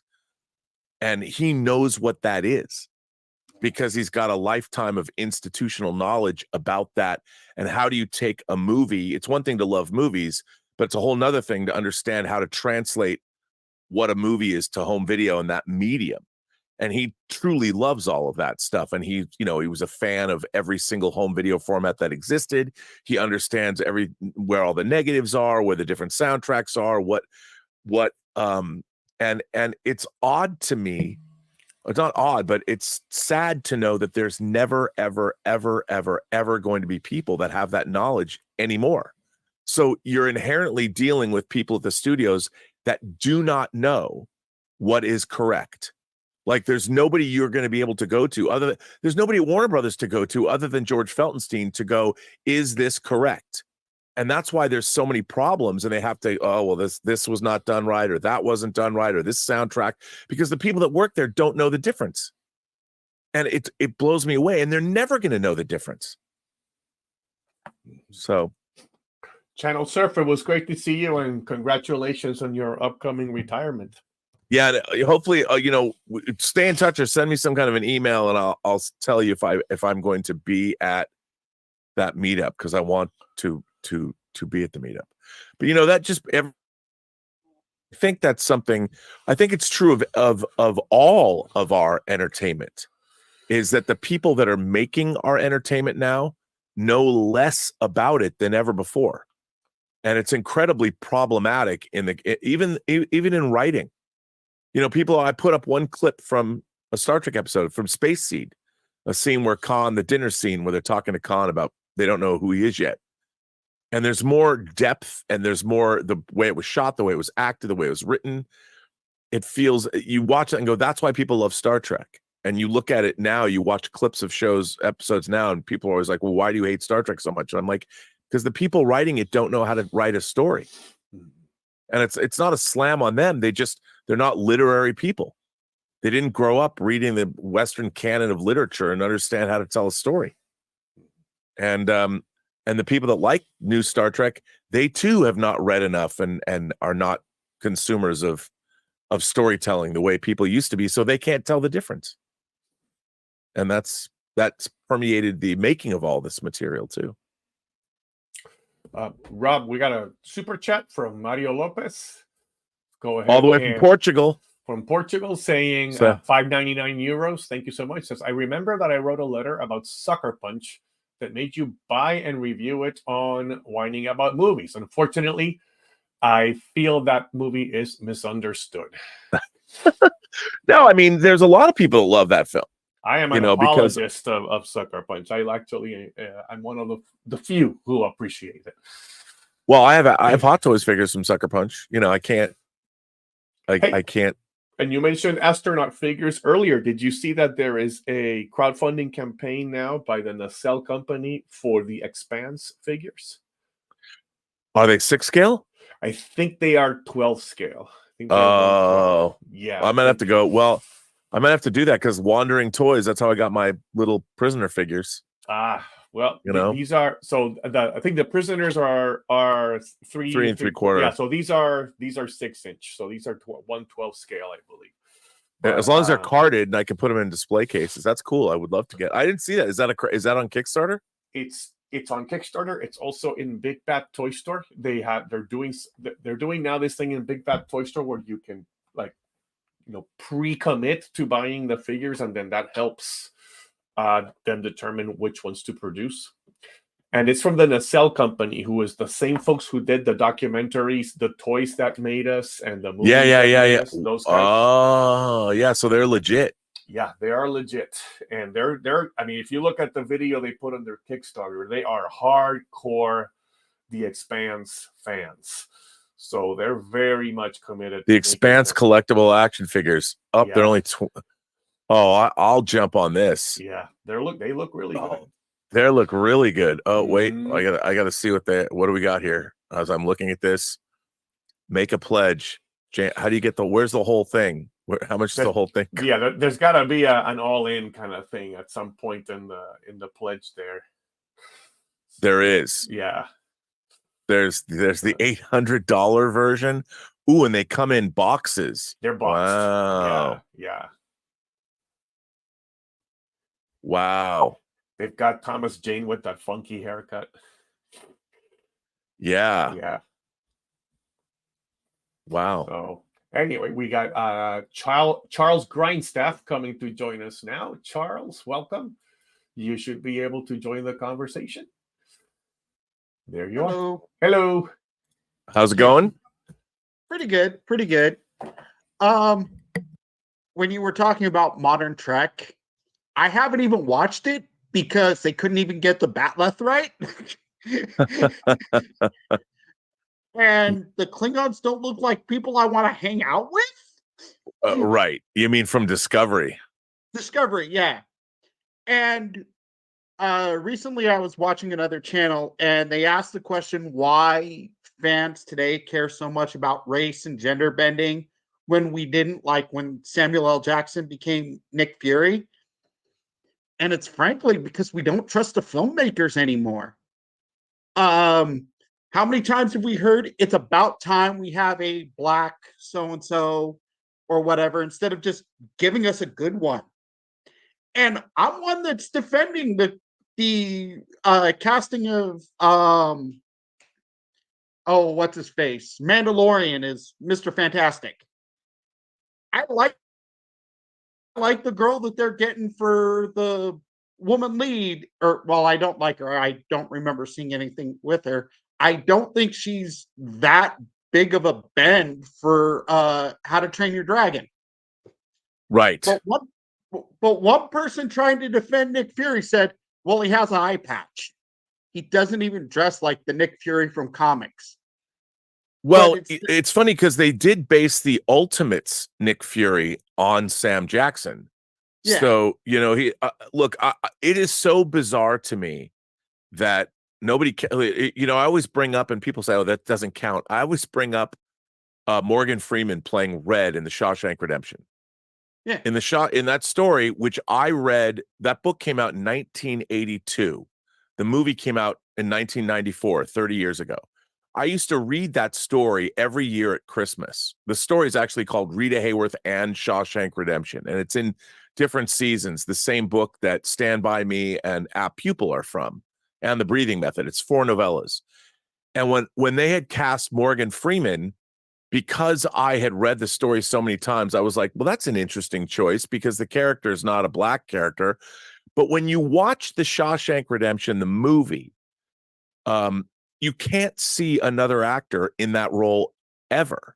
And my thoughts, once I saw the movie, I'm like, it would never occur to me, even though I'd read the story, but because not many people, comparatively speaking, people always say, well, I don't have a problem with that. I'm like, yeah, because you never read the original story for the 13 years that it existed before they made the movie. The only stuff people care about. Oh yeah. And it's so good.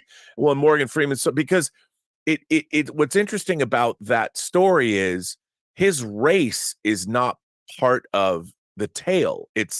He's a man and he's been incarcerated and he made a mistake. And I find what has happened in the last 10 years to be perplexing to me, because we were on a pretty good evolutionary tack. Everybody was being represented. And now because of social media, you've got all of these, everything is turned and everybody wants themselves. Everybody wants to feel better about themselves, because I think it really has to do with so many people are not. Like I grew up in a world, my dad said, the world's a terrible place. It's going to beat the shit out of you.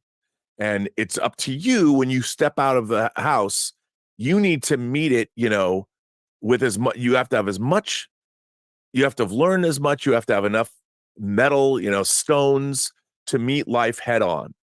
And there was never, I never thought to myself like, oh, woe is me. Like I was never depressed. I never, like, I wasn't a kid that I wasn't going to school suffering from PTSD. And now I'm told that all of that is because I'm privileged. And I'm like, well, to the certain extent that I had a father who prepared me for the world, I guess so. But I mean, like, I don't understand like all this craziness that has happened and all these people that are talking about. But like you said, if the story's good, nobody gives a fuck. Just tell me a good story. If the characters are good, no one cares. The problem is very few of the activists or activism. I always say, don't put your agenda or don't put your activism before your characters and your story, because it'll always make your story and characters fake. They'll always not feel real because you can see the impulse in what you've done. Whereas anybody that when Frank Darabont could cast Morgan Freeman in the part, he gave us the character that Stephen King wrote on the page was still translated because Morgan Freeman's an incredible actor. Yeah. And it works if you know what to do, if you always trust in your characters and your story. But nowadays, everyone's like, we have to have this kind of like, but why? There's not the same amount of people demanding this. It's a bizarre thing that has been sort of engineered over the last 10 years. And I don't understand where it's supposed to go, because it's undermining everything as opposed to making things better for all these groups. Oh, yeah. I think it's doing the exact opposite.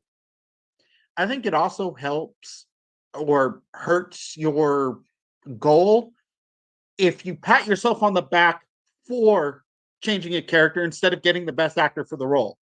100%. Samuel Jackson was respected by the fans. We are fans of him. And Nick Fury, we know who he is, but he's not as iconic as, say, Batman, Superman. Right. Probably bigger than that role. To do that role was respected and trusted. Now we got so many people, hey, I took this character and made him black. Aren't I awesome? It's like, yeah, how many do we have to list to tell you that you're not the first one to do it? Well, it's amazing to me. Like with Star Trek, did you guys not watch Deep Space Nine? One of the most culturally diverse casts maybe ever in a Star Trek show. And yet it was not, because it wasn't focused upon, people aren't thinking in those kind of terms. And Nick Fury, first of all, Sam Jackson's just a great actor, and the gravitas but I also think because he was the ultimate, because they even drew the ultimate Nick Fury to look like Sam Jackson, it was art imitating life, so people didn't have as much of an issue with it. But to me it's a strange thing, because who are you representing? The people that nobody wants to be tokenized. No one wants to be thrown a bone. Like, oh, let's take this long-standing character and change them to appeal to what? Why not create a new character? A new character that people can get behind, and make sure the character, if you want to have a character with certain traits, go by all means, go make that character. But make that character new. So a new generation of people, and if people want to see themselves reflected in a certain character in a comic book or in a movie, give them a brand new character that's theirs. Because a lot of what is going on is you're taking these old established characters and changing them or injecting them with things that they aren't. It's really weird and tokenistic, and it's a bizarre way to appeal to a demographic or people. Give them a new character. Nobody wants to have cast-offs or think that they're an afterthought, which is kind of what it feels like. Oh, well, we have to have more diversity. So wait, what can we do? Oh, let's change this character. Mm-hmm. Why? I mean, it's the worst kind of pandering. Mm-hmm. And I think that's what people are looking at. And they're like, how is this good for anybody? Yeah. By the way, Rob, in the Ultimates comic book, the Nick Fury in the comic book makes the meta comment that Sam Jackson should play him in a movie if they ever make a movie about him. Yeah. So they kind of flip the narrative on that, say that the character recognizes that he looks like Samuel Jackson, so he should be the one to play him in the movie, which is great. And and that was a great and they use him correctly. Like if you look at how he's used in the Winter Soldier, I mean, they make him a total badass. Right. Yeah.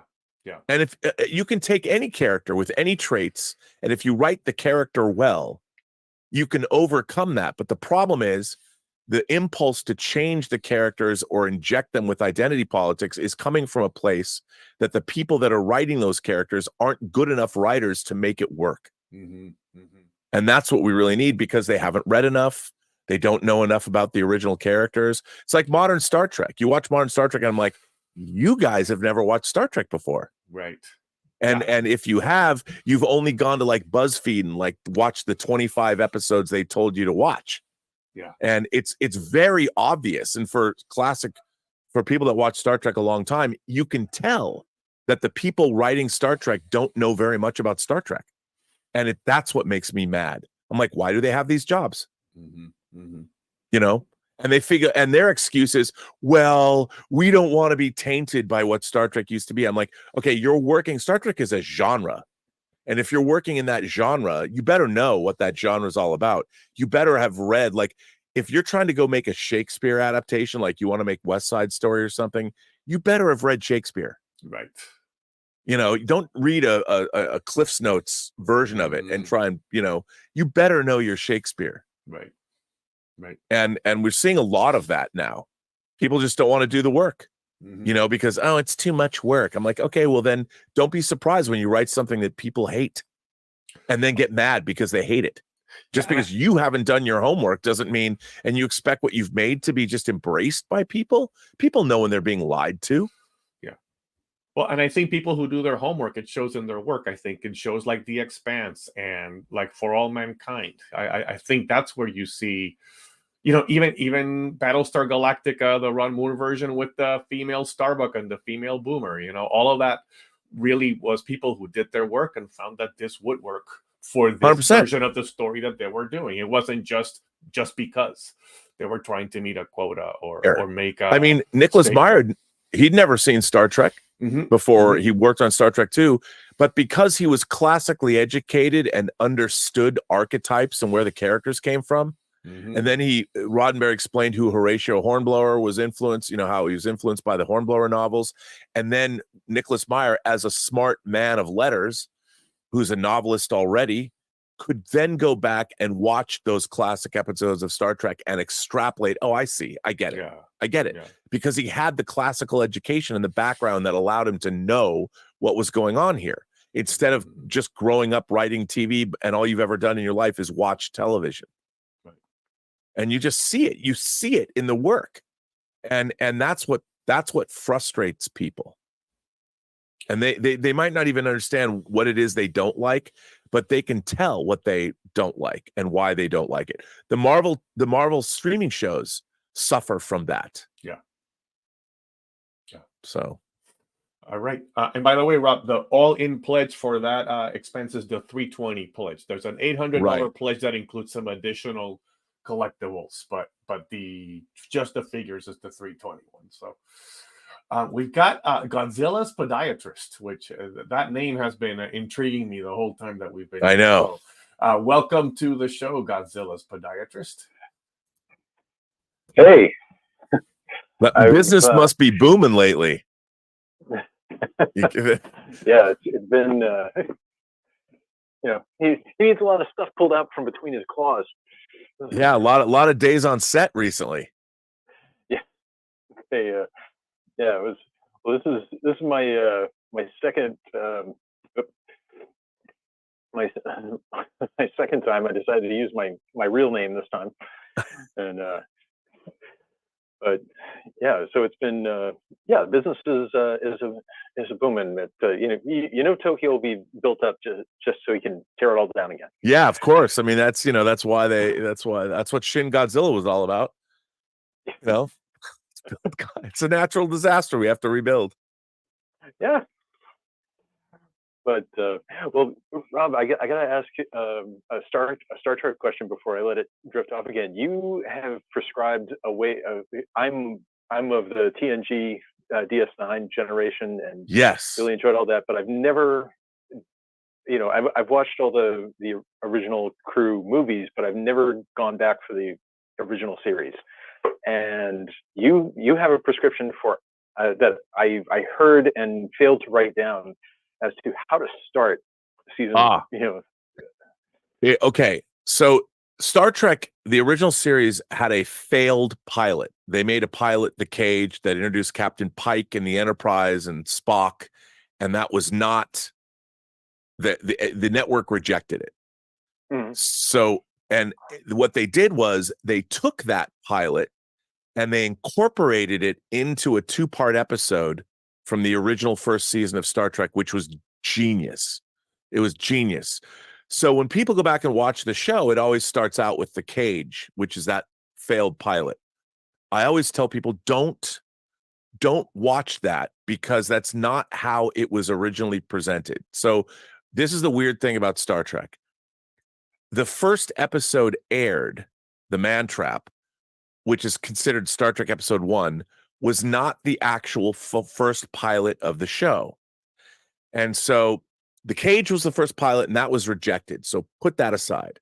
The first episode of Star Trek you should watch is Where No Man Has Gone Before, because that was the original first pilot of Star Trek, and that takes place, it could be a month, it could be a year before the original first season of Star Trek. So the way that I would, and then of course, this gets a little weird, but the way that I would watch the show, and this is something I've decided, the first episode shot of the original series was an episode called the Corbomite Maneuver. So the Corbomite Maneuver was actually I think it was the 11th episode aired because of the special effects involved. So my new order that I think everybody should watch Star Trek in is you start with Where No Man Has Gone Before. The next episode you watch is the Corbomite Maneuver. Then watch the rest of it in the proper order. And you just go from there. So to start watching the original series, watch Where No Man Has Gone Before, then watch the Corbomite Maneuver, then watch The Man Trap, and then Charlie X, and then go on with the regular order. Once you get past those first 4 episodes, you're good to go. After Charlie X, everything, just watch it play it as it lays. Very cool. Because it's really frustrating, because what I love about Star Trek was it's the first show in that first season that establishes an interesting continuity. Because if you watch Where No Man Has Gone Before, the set design is kind of halfway between The Cage and where the rest of Star Trek is.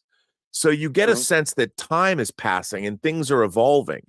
And then when you get to watch the Menagerie parts 1 and 2, you're going back in the original pilot they established took place 11 years before the original series began. And so, from that episode. So you get this. So Star Trek is creating this really interesting continuity of its own universe. Now, they didn't intend that to happen, because back then they didn't think about things in those terms. Like, oh, there's a Star Trek universe and we're going to have technical manuals and people are going to obsess over all these ways. So that's how I would suggest, because then you really see how the Star Trek universe immediately, even during the first season, has an interesting continuity that's developing within the show.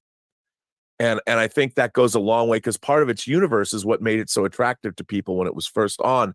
And certainly it made it attractive to me when I was a little kid watching it, when they would bring somebody back, like, ooh, the Romulans are going to come back, or the Klingons are going to come back. And it's like, wow, and you get to meet the Romulans and the Klingons for the first time in the first season of Star Trek.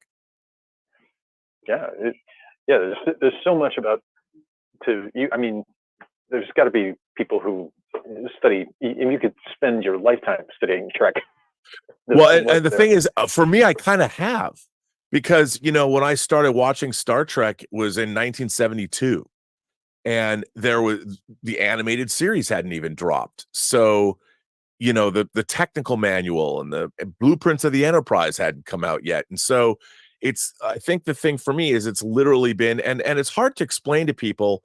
So for the first 20 years of my life, the only Star Trek that existed was the original series.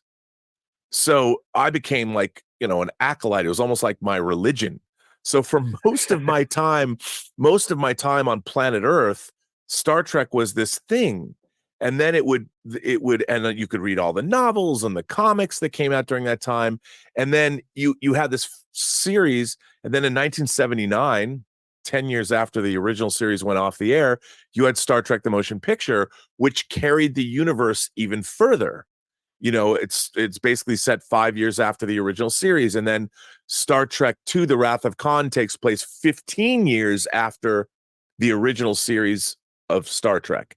So already you have between the Menagerie and Star Trek II: The Wrath of Khan, you're looking at 25 years of Star Trek history that has been depicted on screen.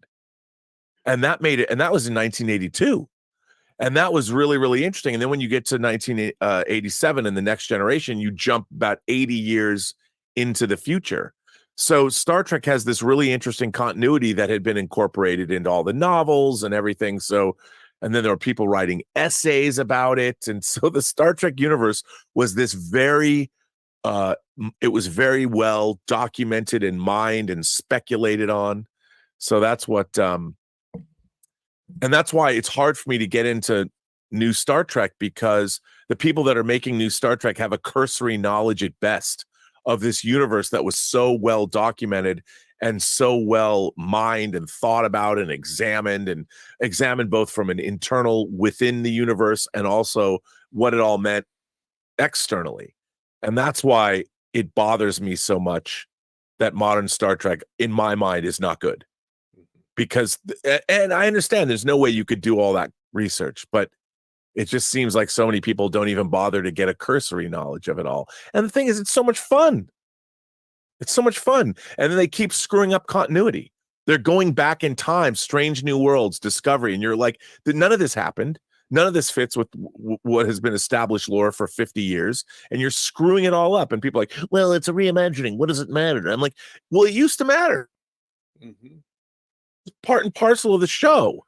It mattered. It mattered when they created the original Star Trek that they had a pretty tight continuity. Mm-hmm.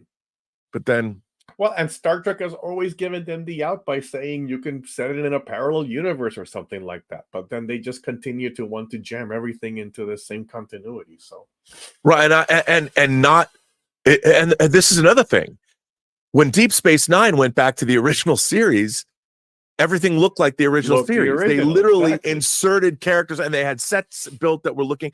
So when you went and Deep Space Nine, and in Star Trek: The Next Generation, when Scotty came on board the Enterprise, you had you went back to the original bridge. So they didn't sit there and go, well, we're going to redesign everything and then tell you it's in the same continuity. It's like, fuck, get out of here with that noise. In Enterprise, when they went to the mirror universe in Enterprise, also that they kept all of that. The Defiant looks like the Defiant, like it did in 1969. Yep.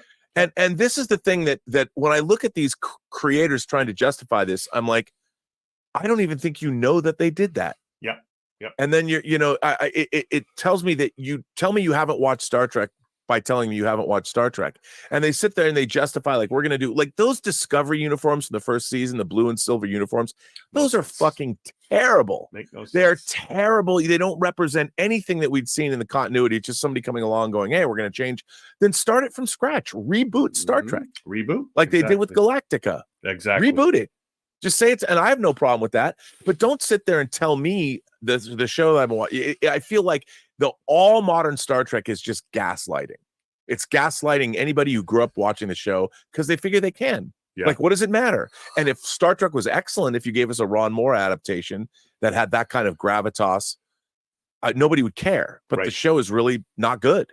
Discovery was never good. And even I really like Saru. Yeah, because he's Saru is a combination of 10 different characters. Not that, no slight on Doug Jones, he can only play what he's given.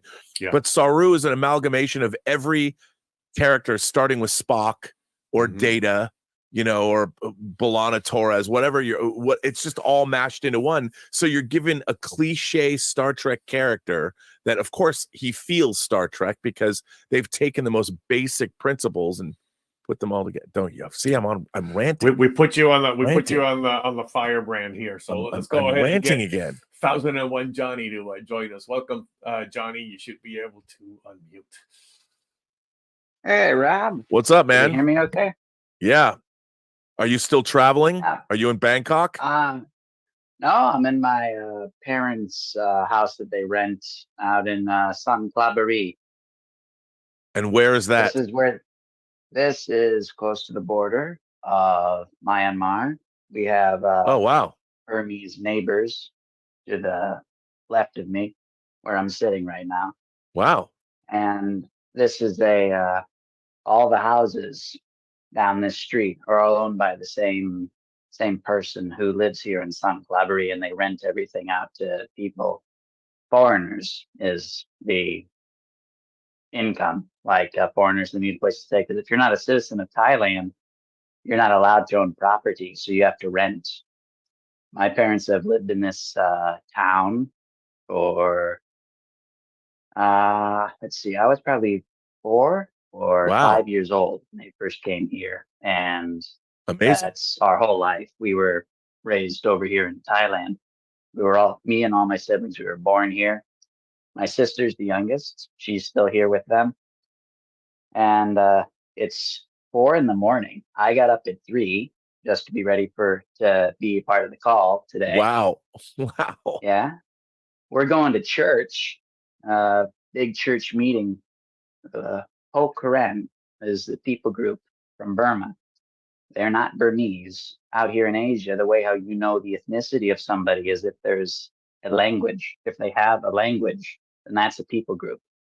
Sure. The Po Karen, they haven't had a written thing for their language like for over 100 years. And my dad is working with them for the first few years that he was here. He was starting a church, and then due to medical reasons, like my brother, he was born with a cleft palate, which is part of something of a epidemic over here in Thailand. And my brother was born with one, so he put the family first and wanted to make sure that, and that kept the family out of the village. When my dad went up after so many months of being unable to go up, he found that the church didn't need him to be monitoring it anymore. Like, the church is the church now. Like, the job of a missionary is actually done. Right. So it's like, okay, now what? Now what comes up next is the maturity. So like, you already know now what the scriptures are saying. You already understand. So all we need to do now is study. I don't need to teach you anymore. Now it's fellowship. We study the word, but they don't have the word in their own language. I was at a Bible study, a Tuesday night Bible study with my dad and my friend that I brought with me. And all the Po Karen people, that there was 3 Bibles. Each of them was in a different language, and not one of them was Po Karen. Wow. So they're working on translating the Bible now into their language, and it'll be not the first book in their language, but they did translate a picture book, The Life of Jesus. That was the first book in their language in over 100 years. That's crazy. Yeah, it's a blessing. That's amazing. Yeah. I wanted to earlier. I was trying to be outside on the front porch to not disturb anybody in the house, and there's no light out there, and I don't know where all the light switches are at. So I was like, I'm coming up next. I got to find something, and I'm in my dad's office right now. No, it looks good. I like the blue light behind you. It's cool. That's not a blue light. That is a tarp. That is a plastic tarp that my dad just puts up as a wall. Like, this is okay. Yeah. Now I'm looking at There is boxes of a whole bunch of other books, a different thing of picture books that are they're gonna bring up and pass out to people. Sure. And then all my old Bionicles that my parents want me to take with me because they need the room. Me and my brothers, we had 3 buckets between us of all I can only the imagine Bionicles throughout the years. Oh, that was our jam. Bionicle, those are great. The lore of Bionicle. Oh, the yeah. lore of Bionicle it's so simple, but it was done by one guy for many years. So there was a lot of continuity and themes that stayed. So yeah, that was our childhood. That was a lot.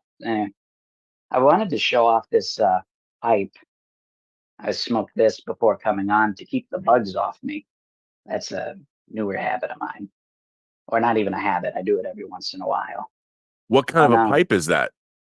It's a Danny Boy's pipe, is the people who made it. It's just simple. This was the cheapest one I could get, but it looks enough like something out of The Hobbit. Yeah, I was going to say, it looks like Gandalf's pipe. Yeah. The Pokerin, they grow and smoke their own tobacco. It has no preservatives.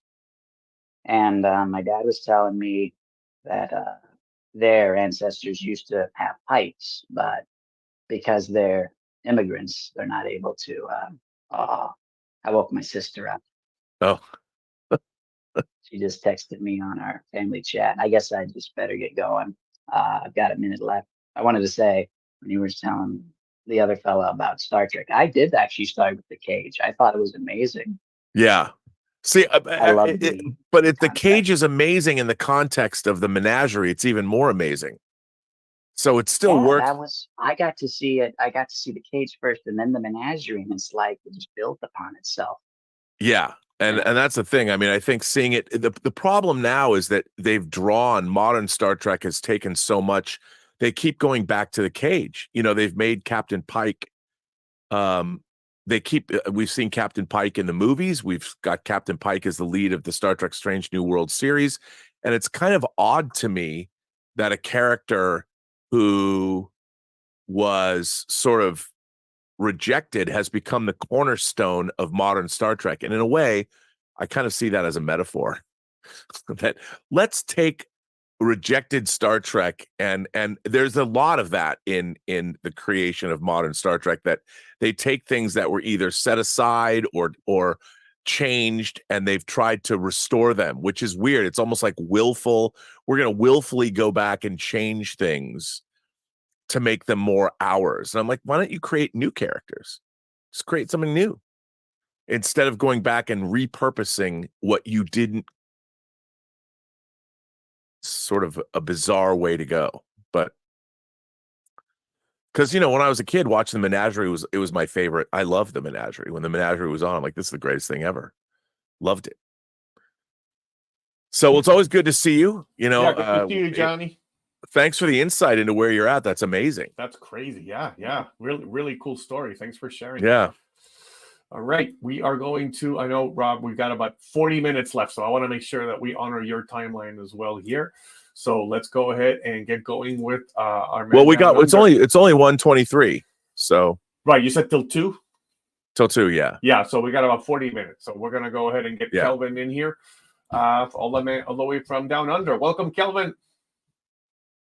What up, dude? Good morning, Rob. How are you? I'm doing well. And you? Have you gotten anything new and interesting this week?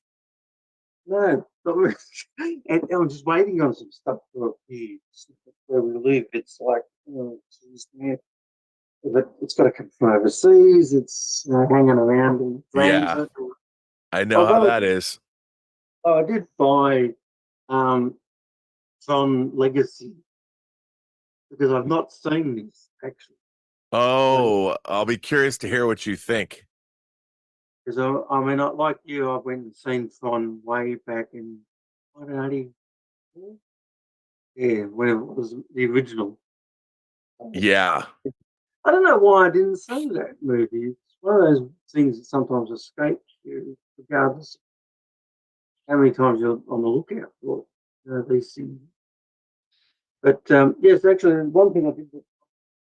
I haven't got around to watching it now. was June Part 1. There's a friend of mine gave it to me for my birthday last year. Unfortunately, I only the Blu-ray, but I did enjoy it. I thought it was all right because it's the first exposure of actually watching June. I never saw the 1984 David Lynch version, and I never saw the Sci-Fi Channel. And I thought it was pretty decent. It was pretty good. I was engaged for the 2.5 hours of it. Yeah. You know, that for me, that's a good sign that the movie's good. I'm engaged for the entire time. But it was funny though, because when was June written? Was it 1965? Yeah, it came out in 65. I'm just wondering because they call Paul Atreides the Marty, the expected one, as in this movie cartoon. Yep. Would it be a coincidence? Yeah, they took a lot. I mean, he was very inspired, obviously, by the Middle East, you know, and Middle East lore and Islam and all kinds of different things. But yeah. Yes, because I thought when I was like, what? Oh, okay. I'd never really realised that. And so, of course, cartoon is one of my favourites. So, it's great. I love the fact that, of course, if General Charles Chinese Gordon was alive today, he'd be cancelled. Yeah, oh yes, he would. And I also liked that the reason that I first watched cartoon was because Waltz from The Godfather, one of his prized horses is named Khartoum. Oh, okay. Yeah. That's the first thing that got me to watch that movie. I don't know. I think I must watch all those epics at one stage or another. But yeah, this is actually the French release of the movie. It's very hard to find otherwise. Put it out. Oh, yeah, it's released originally by United Artists. Somebody must have MGM. So a 4K probably maybe somewhere working. You know. It'll turn up. But yeah, I don't know what else has been happening, but I've got to try and go and see June 2. That's one of the reasons why I thought, well, I'll watch this Blu-ray. Yeah. Keyed up, ready to go. I won't be going to see it in IMAX because we've only got one IMAX cinema, and it's an hour's drive away. It's worth it. It's worth it. I've only ever been to the IMAX a couple of times, and that was like 20 years ago. See some documentaries or something. Oh no, you should come on. It's only an hour. I have to try and do it. Do it. Do it. No, unfortunately, it was 38 degrees yesterday, and it's going to be 34, 36 or something. It's like, what is the temperature now? Are you guys still in the summer? Well, no, technically we are now in spring, but of course, okay, you're 8 degrees now, and it's only 8:30 in the morning. So, this is actually the first time we've had consistently good hot weather here in Melbourne. Oh, that's right, because you go from summer to spring to fall to winter. That's well. No, well, we've got autumn. Sorry, that's spring is actually at the end of the year. Sorry. Oh, so you're not okay. So you're going because you just said spring. Okay, so but you're really good. Yeah. I was gonna say, am I getting it wrong? But yeah, because your summer is over. That's right. It is now officially over. But this is the long weekend, so everyone's going away. One last effort before winter arrives. Before Easter, maybe, I don't know.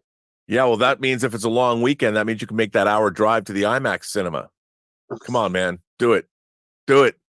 Go see it. I mean, I've got this is one movie that I've got to go and see. The sequel is The Dry with Erica Banner.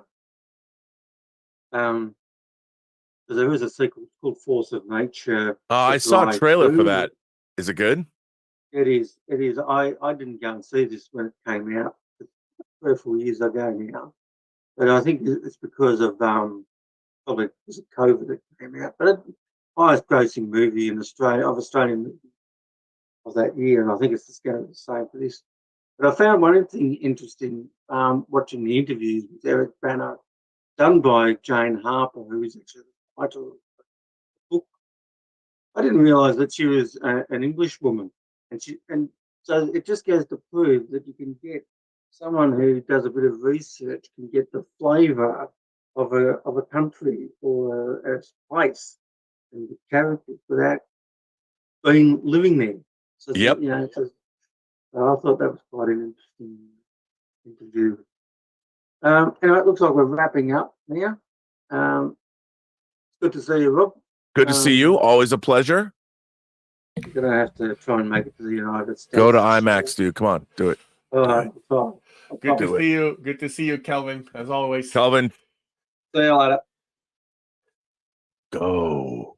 And by the way, you know, that's interesting that Kelvin mentioned that about, somebody capturing kind of the essence of a place, even though they're not there. Because I told you, Rob, that I got to meet Mary Doria Russell when it wasn't the Sparrow or the follow-up. It was her next book that she was working on. In the Sparrow starts in Puerto Rico, and she describes and I asked her, did you go to Puerto Rico? She said, no, it was all research, but she really did capture the essence of the community she was describing, even though she never physically experienced it. So right.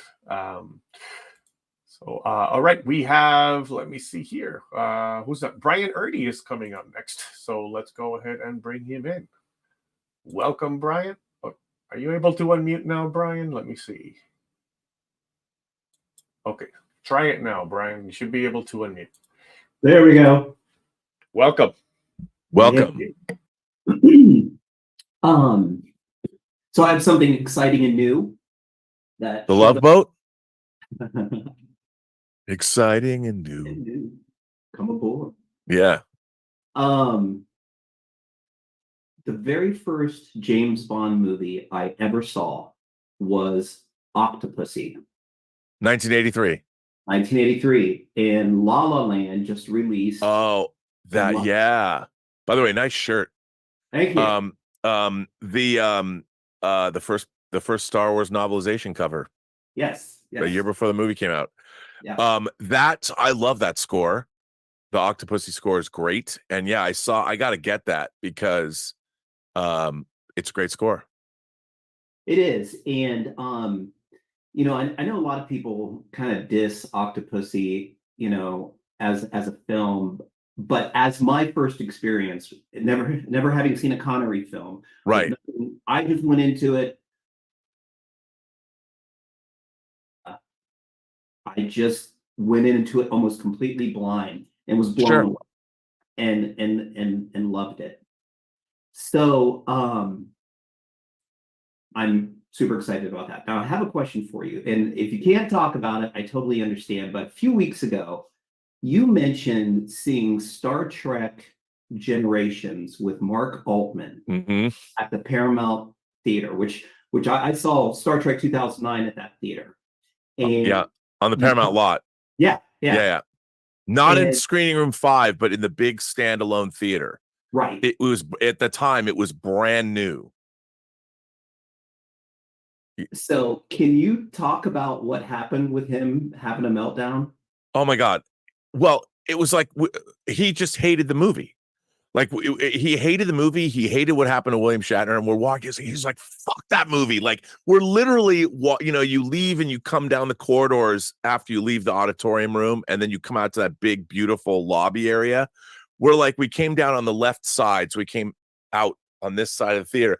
And he was just ranting and raving. Now, you have to understand, I had known Mark I met him. So here's how I met Mark Altman. I was working for Full Moon Entertainment. I was already a huge fan of his work because of Cinefantastique. I read his season wrap-ups of Next Generation, those 100-page articles. I lived for those things. And Full Moon sponsored a screening of one of our movies called Oblivion that starred George Takei. It's early Cowboys and Aliens thing. And that's where I got to meet him. And I told him he didn't want to meet me because I'm like a huge fan of yours. And he thought I was going to be, some mouth breathing. Hey, hello, Mark. So we became really good friends. And we met at San Diego Comic-Con. Actually, this is our 30th anniversary of meeting this year, Comic-Con at this year of meeting. And so I'd only known him from like August, September, October, November, 3 months. So I didn't, we bonded on the Star Trek tip. I'm working at Full Moon and doing all this stuff. And so he was so angry, and he was not containing his anger about the movie because, he knew all those people. He knew all the people that wrote the movie. He covered all those people. And I'm like, you should, this is a screening. Like, we shouldn't be saying this. And I'm like, let's get out of the theater so you can rant in the parking lot. And it was looking back, it was hilarious because I hated that movie too. And I love Next Generation. I mean, and Next Generation goes off the air with All Good Things, which is so good. And then what I hated about Generations is how nonsensical it is. The whole idea of the Nexus ribbon, I really hated the idea that they fire an Estes model rocket off from the desert on Viridian 3, and then it hits a star. I mean, even traveling at the speed of light takes 8 minutes from Earth or from the sun to get to the Earth. 8 minutes. And they fire a chemical rocket off from the surface of the planet, and it hits the sun almost immediately. And there's shit like that through that whole movie that I cannot stand. People always ask me if I ever watch Red Letter Media on YouTube. I started watching Red Letter Media when Plinkett's review of Generations came out. And he's like, Star Trek Generations is the most disappointing thing since my son. And I'm like, I love these guys. I love Red Letter Media. And they just I watched that review like 20 times because I didn't like it either. Look, it's a beautifully shot film. Dennis McCarthy does great work. Carson does, the direction is fine. But the plot of the movie doesn't make a lick of sense. The idea that there's some spacefaring energy ribbon that can read your thoughts. Like, I mean, it was like, okay, you can have a spacefaring energy ribbon, that's traveling. That's one thing. But to say that there's an intelligence there that somehow can read your thoughts and it leads you into a doorway like the Nexus and you have James Kirk living in the mountains with some chick named Antonia we've never heard of before. And with a dog named Butler, I'm like, okay, William Shatner gave you this idea that I was thinking of. What if I was living in the mountains and I was making eggs and I could chop wood and ride a horse? And it's like, what does this have to do with Star Trek? What does this have to do with Captain Kirk? What does this have to do with anything? And they couldn't get the whole crew together. So you have Scotty and Chekhov, and there's reporters with cameras, and suddenly it's all colloquial and modern. And you're like, what is this fucking movie? Captain Harriman making jokes about the Enterprise B. Well, we're going to have it except on Tuesday. I'm like, these people are fucking idiots. What is this? I hated it too. Now, I kind of will watch it now, and I'm like, okay, I can, now I've gotten over it. It's been 30 years, so I can, back up a little bit and be like, all right. But it's still a terrible movie that makes no sense. Let's throw in some Klingons, and let's have the Bird of Prey take down the Enterprise D, and it's ILM did great work. Watching the saucer section crash on Viridian 3 is a lot of fun. But then the Kurlaneskos, this artifact that is just lying on the ground, they leave it there. I mean, it's just, I hated that movie so much. And the thing is, in terms of Star Trek continuity, it feels like it was made by a bunch of people that have never watched Star Trek before. Right, which is ridiculous because it comes from the same creative team that did All Good Things. I know. Hey, and I'm out of time, so I just wanted to give you a heads up. I sent you a package, so be on the lookout. Did you send it to Iowa, or did you send it to me here? To you personally. Okay. That I got from 2 weeks ago. Okay, cool. By the way, I'm looking at all your stuff. I love all of your stuff you got. Is that the early bird set that's up on top? Is that, or of the Star Wars figures? No, it's the 12-figure display with the cardboard backdrop. Yeah, that's what I mean. But is that the yeah, original? The original one? Yep. Oh wow, yeah. It's called the earlier bird set because that's what it was called. You couldn't get the figures when they first came out, so they we have an early bird set. I have one. Yeah, and I'm looking at your Playmates motion picture figures and all that. It's good.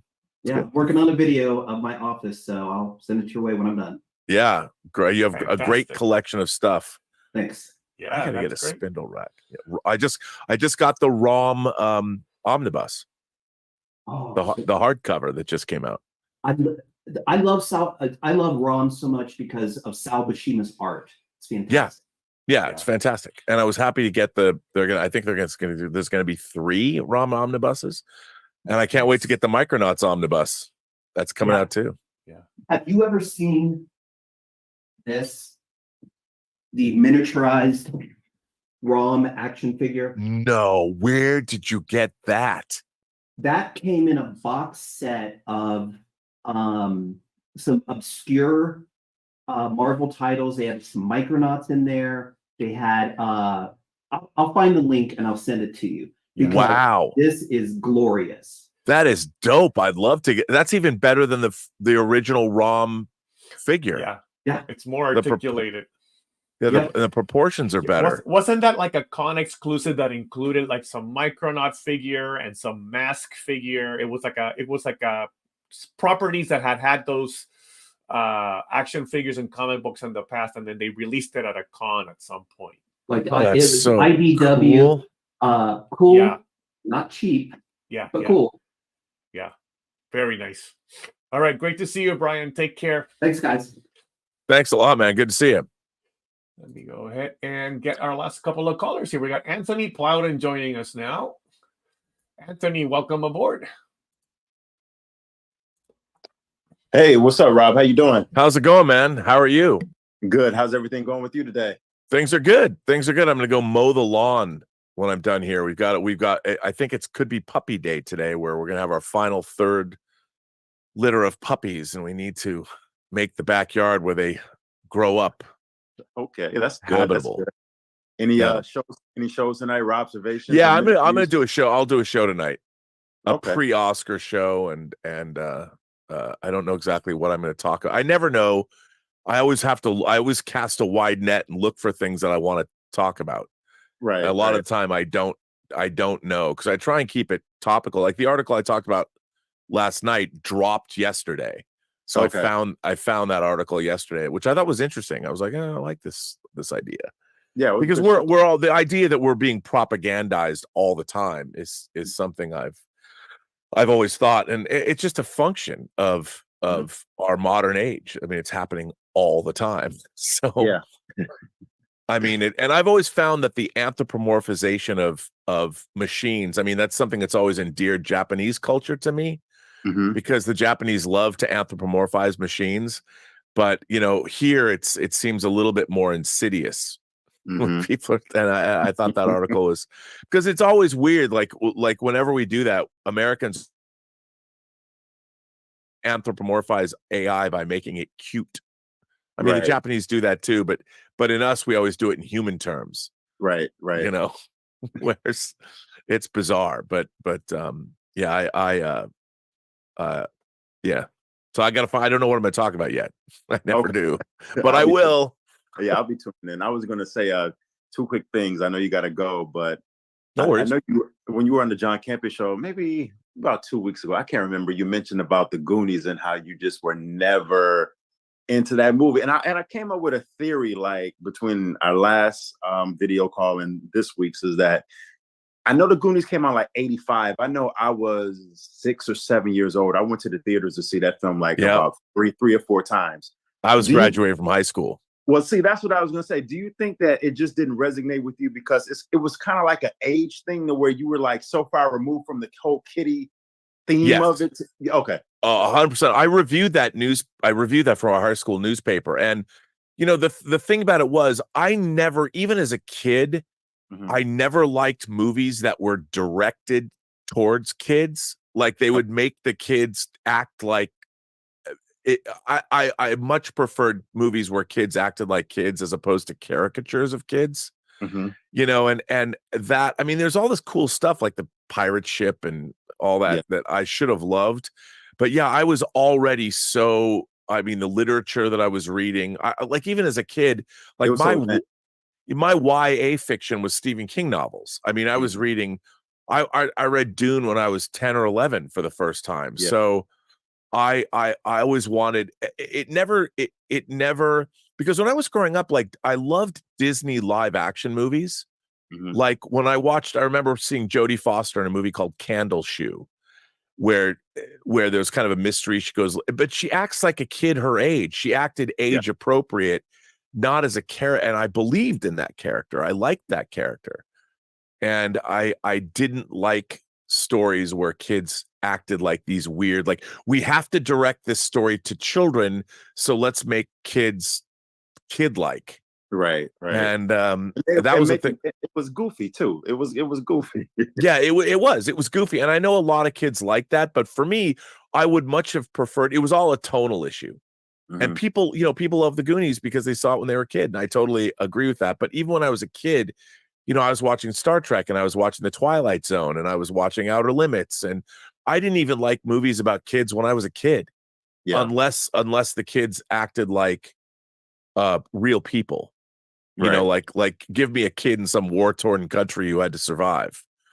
Something like that. I mean, then I would watch it, or give me an X-Men origin story about Storm when she's having to, live on the streets of Africa when she was a street urchin or something. I'd watch that, watching a mutant awakening or something but if you made it all goofy, I wouldn't have dug it. And I love the X-Men, I mean, it was hard for me. I was too old, but when the cartoon started, I'm like, does it have to be? And it turns out the cartoon's pretty good. The animated series is pretty good, but the X-Men are my kind of comic equivalent to Star Trek. And when you read the comic, I mean, it was really serious. Right. And I didn't like to see goofy stuff like they did like during the Secret Wars era when they tried to port stuff over to different things. That's why and whether I'm right or wrong, but yeah, that's why Goonies was never my jam. I was like, what the hell, man? What is going on here? And plus I'd been to Astoria. I'd grown up going to my aunt's house, which was close by where they filmed it. Oh, okay. Gotcha. And I'm like, I much preferred, and there was times like in the 70s, you had stuff like the Hardy Boys mysteries. I mean, they were a little older than the characters in Goonies, but there was a lot of cool stuff with younger people, or like even Lost in Space and Will Robinson. He was a kid, but he wasn't goofy. Yeah, and even with me, like kind of like what you were saying, like even on like 84, 85, 86, 87, I was like 6, 7, 8, 9 years old, but kind of like you, I wasn't really gravitating towards, even though I would watch those goofy, silly movies like BMX Bandits and stuff like that. Sure. I was more gravitating towards Saying Almost Fire, The Breakfast Club, like more teen-orientated films, because I mean, sitting in front of the TV at home watching HBO, Cinemax, and the movie channel, and this is what was my entertainment. Watching adult films and not so much. I would watch stuff too. Yeah, and even as a kid, like I mean, I was 10 years old when Star Wars came out, and I knew that Luke Skywalker was like an older teenager, but I identified with him.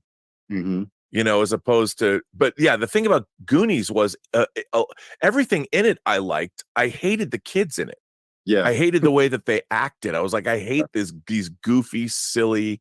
Yeah, I would not have been friends with any of those people. Right. Like I don't like them. And that was that. Even Josh bro, I always pronounce his name wrong. Even he was a dick in the movie. He was a dick. Yeah. And like they made him a dick to make him a dick. Like he was like, I didn't know any kids when I was a kid. I didn't know any kids that were just overtly dicks all the time. Right. Kids were a little bit more, their makeup was a little bit more diverse. They were funny, or they were, or they had different personalities. They weren't just one note. Right. They had stuff going on, and to see movie characters that were like one note, that was okay, your job is to be the dick. And I'm like, but nobody's like that in the real world. People are more complex. Thank you so much, Anthony. Good to see you. Rob, always a pleasure, man. Somebody asked in the chat here what your thoughts are on Monster Squad, which was kind of another movie from that same from that same cloth, right? But the thing about Monster Squad is those kids were smarter. Yeah. Their relationship to the monsters was because they couldn't not be anything but goofy. Right. But it still was endearing to me because the main characters were it was a wish fulfillment story about kids that were already fans of all these monsters that ended up getting to meet them for real. Yeah. And I bought into that because I was that kid. Mm-hmm. You know, whereas I really liked Monster Squad, but Monster Squad toes the line. Yeah.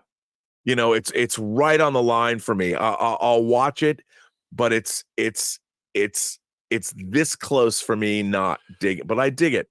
Yeah. Because, you know, they said funny things like the character, the actor who's actually in Dune, that they call him the scary German guy. I think it's Leonard. The name of the actor, I forget his last name. Leonard Semino, I think, is the actor. Leonard Semino. And the fact that the kids called him scary German guy would be the kind of thing that me and my friends would do. You know, that guy down the road, I don't know his name. He looks like he's a scary German guy. You know, that would have been something. It might seem goofy, but it was something that a kid would, you know, you would call the character that, right? But it wasn't like, let's go see the scary German guy on the corner. Right. You know, they would never say it aloud. It was only something that they would say amongst themselves, kind of, even though they did say it to him. But all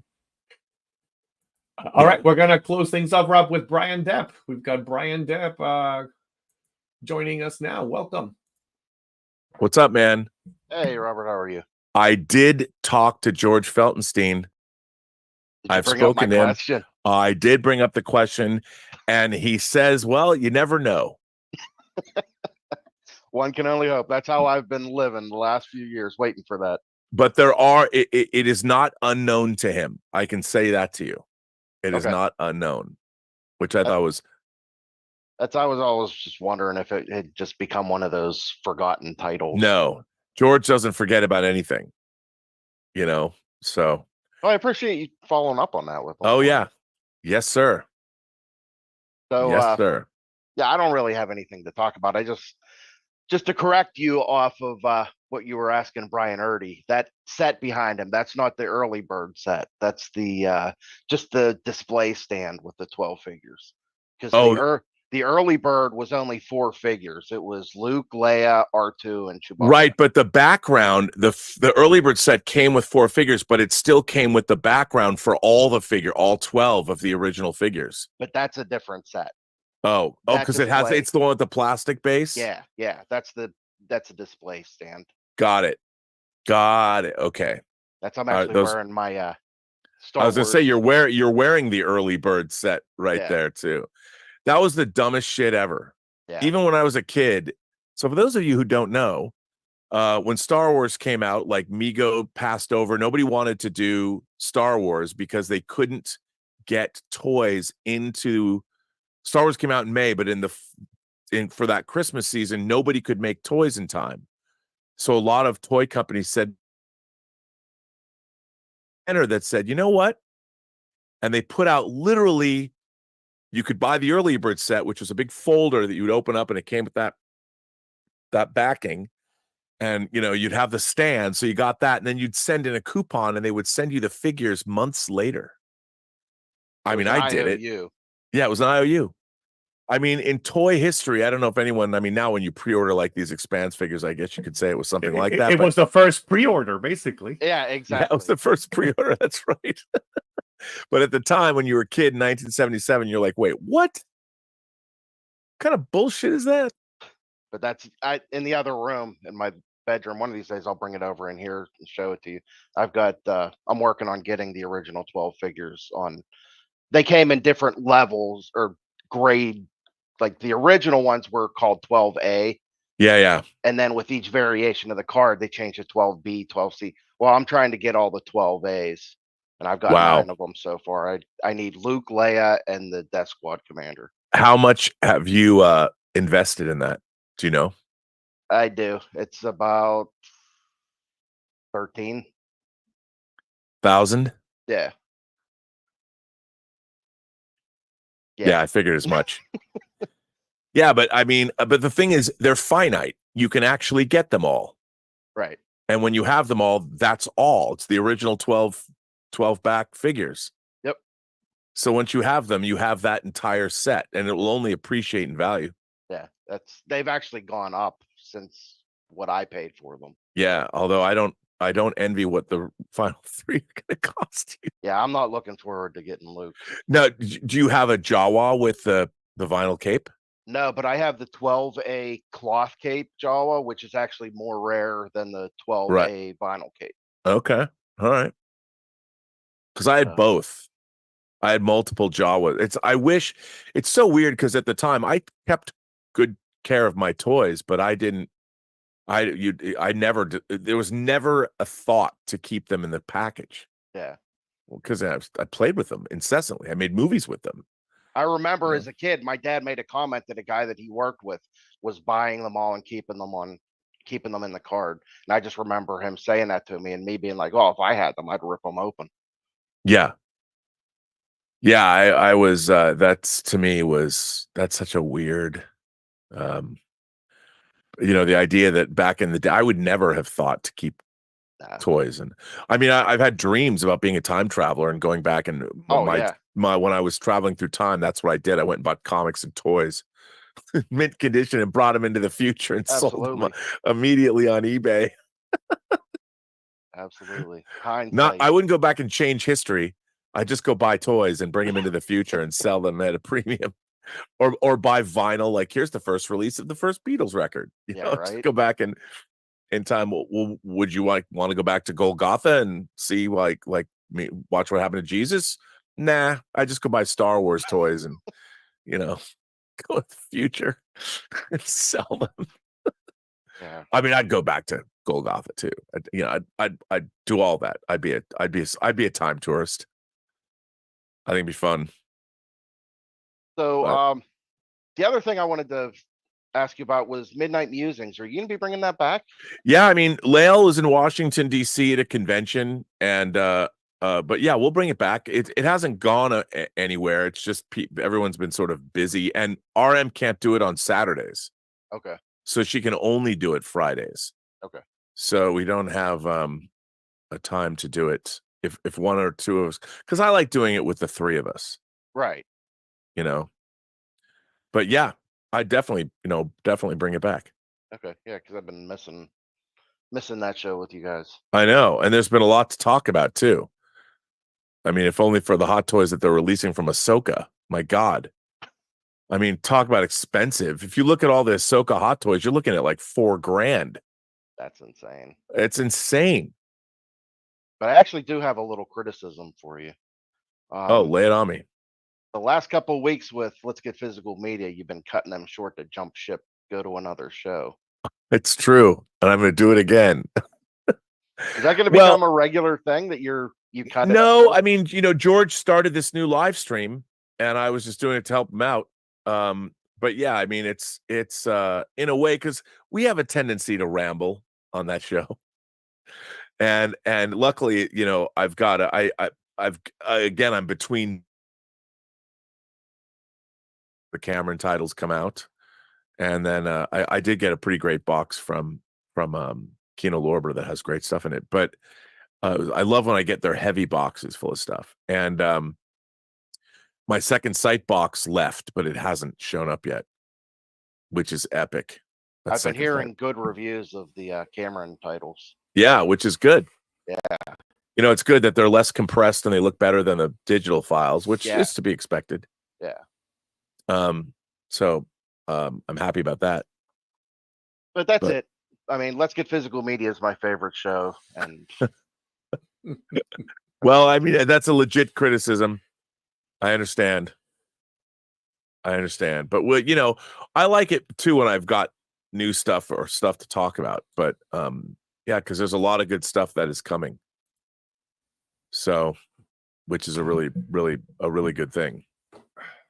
Which is great. Well, I'm glad you like the show. I love doing it. I can't believe Dieter and I have been doing it for like 4 years now. Again, like whining about movies, it was born out of the pandemic. was a show that was born out of lockdown, and we're still doing. I'm watching a real uptick. There's a lot more YouTubers doing physical media shows, and a lot more people doing reviews and things like that. Like, people have asked us to do more in-depth disc reviews, and like, to me, I've thought about that, but it's kind of like not what we do. Like, a lot of people are doing disc reviews that can do it better, that have better technology to actually do. If I did disc reviews, I'd want to go in and look at the bit rate, which I could, and I just don't have the time to do what people like the guy who does Spare Change. I don't know if you watch that channel, but he's always, they do great stuff, and I like our banter, you know. And yesterday, by the way, was Cynthia Rothrock's birthday. Hey, I know, right? That's great. That was fun. That was fun. That's gonna go down in the history annals. That's one of the big highlights of the history of Let's Get Physical Media. Well, Rob, that brings us to the end. It's right 2 p.m., so we are done right when you needed us to be done.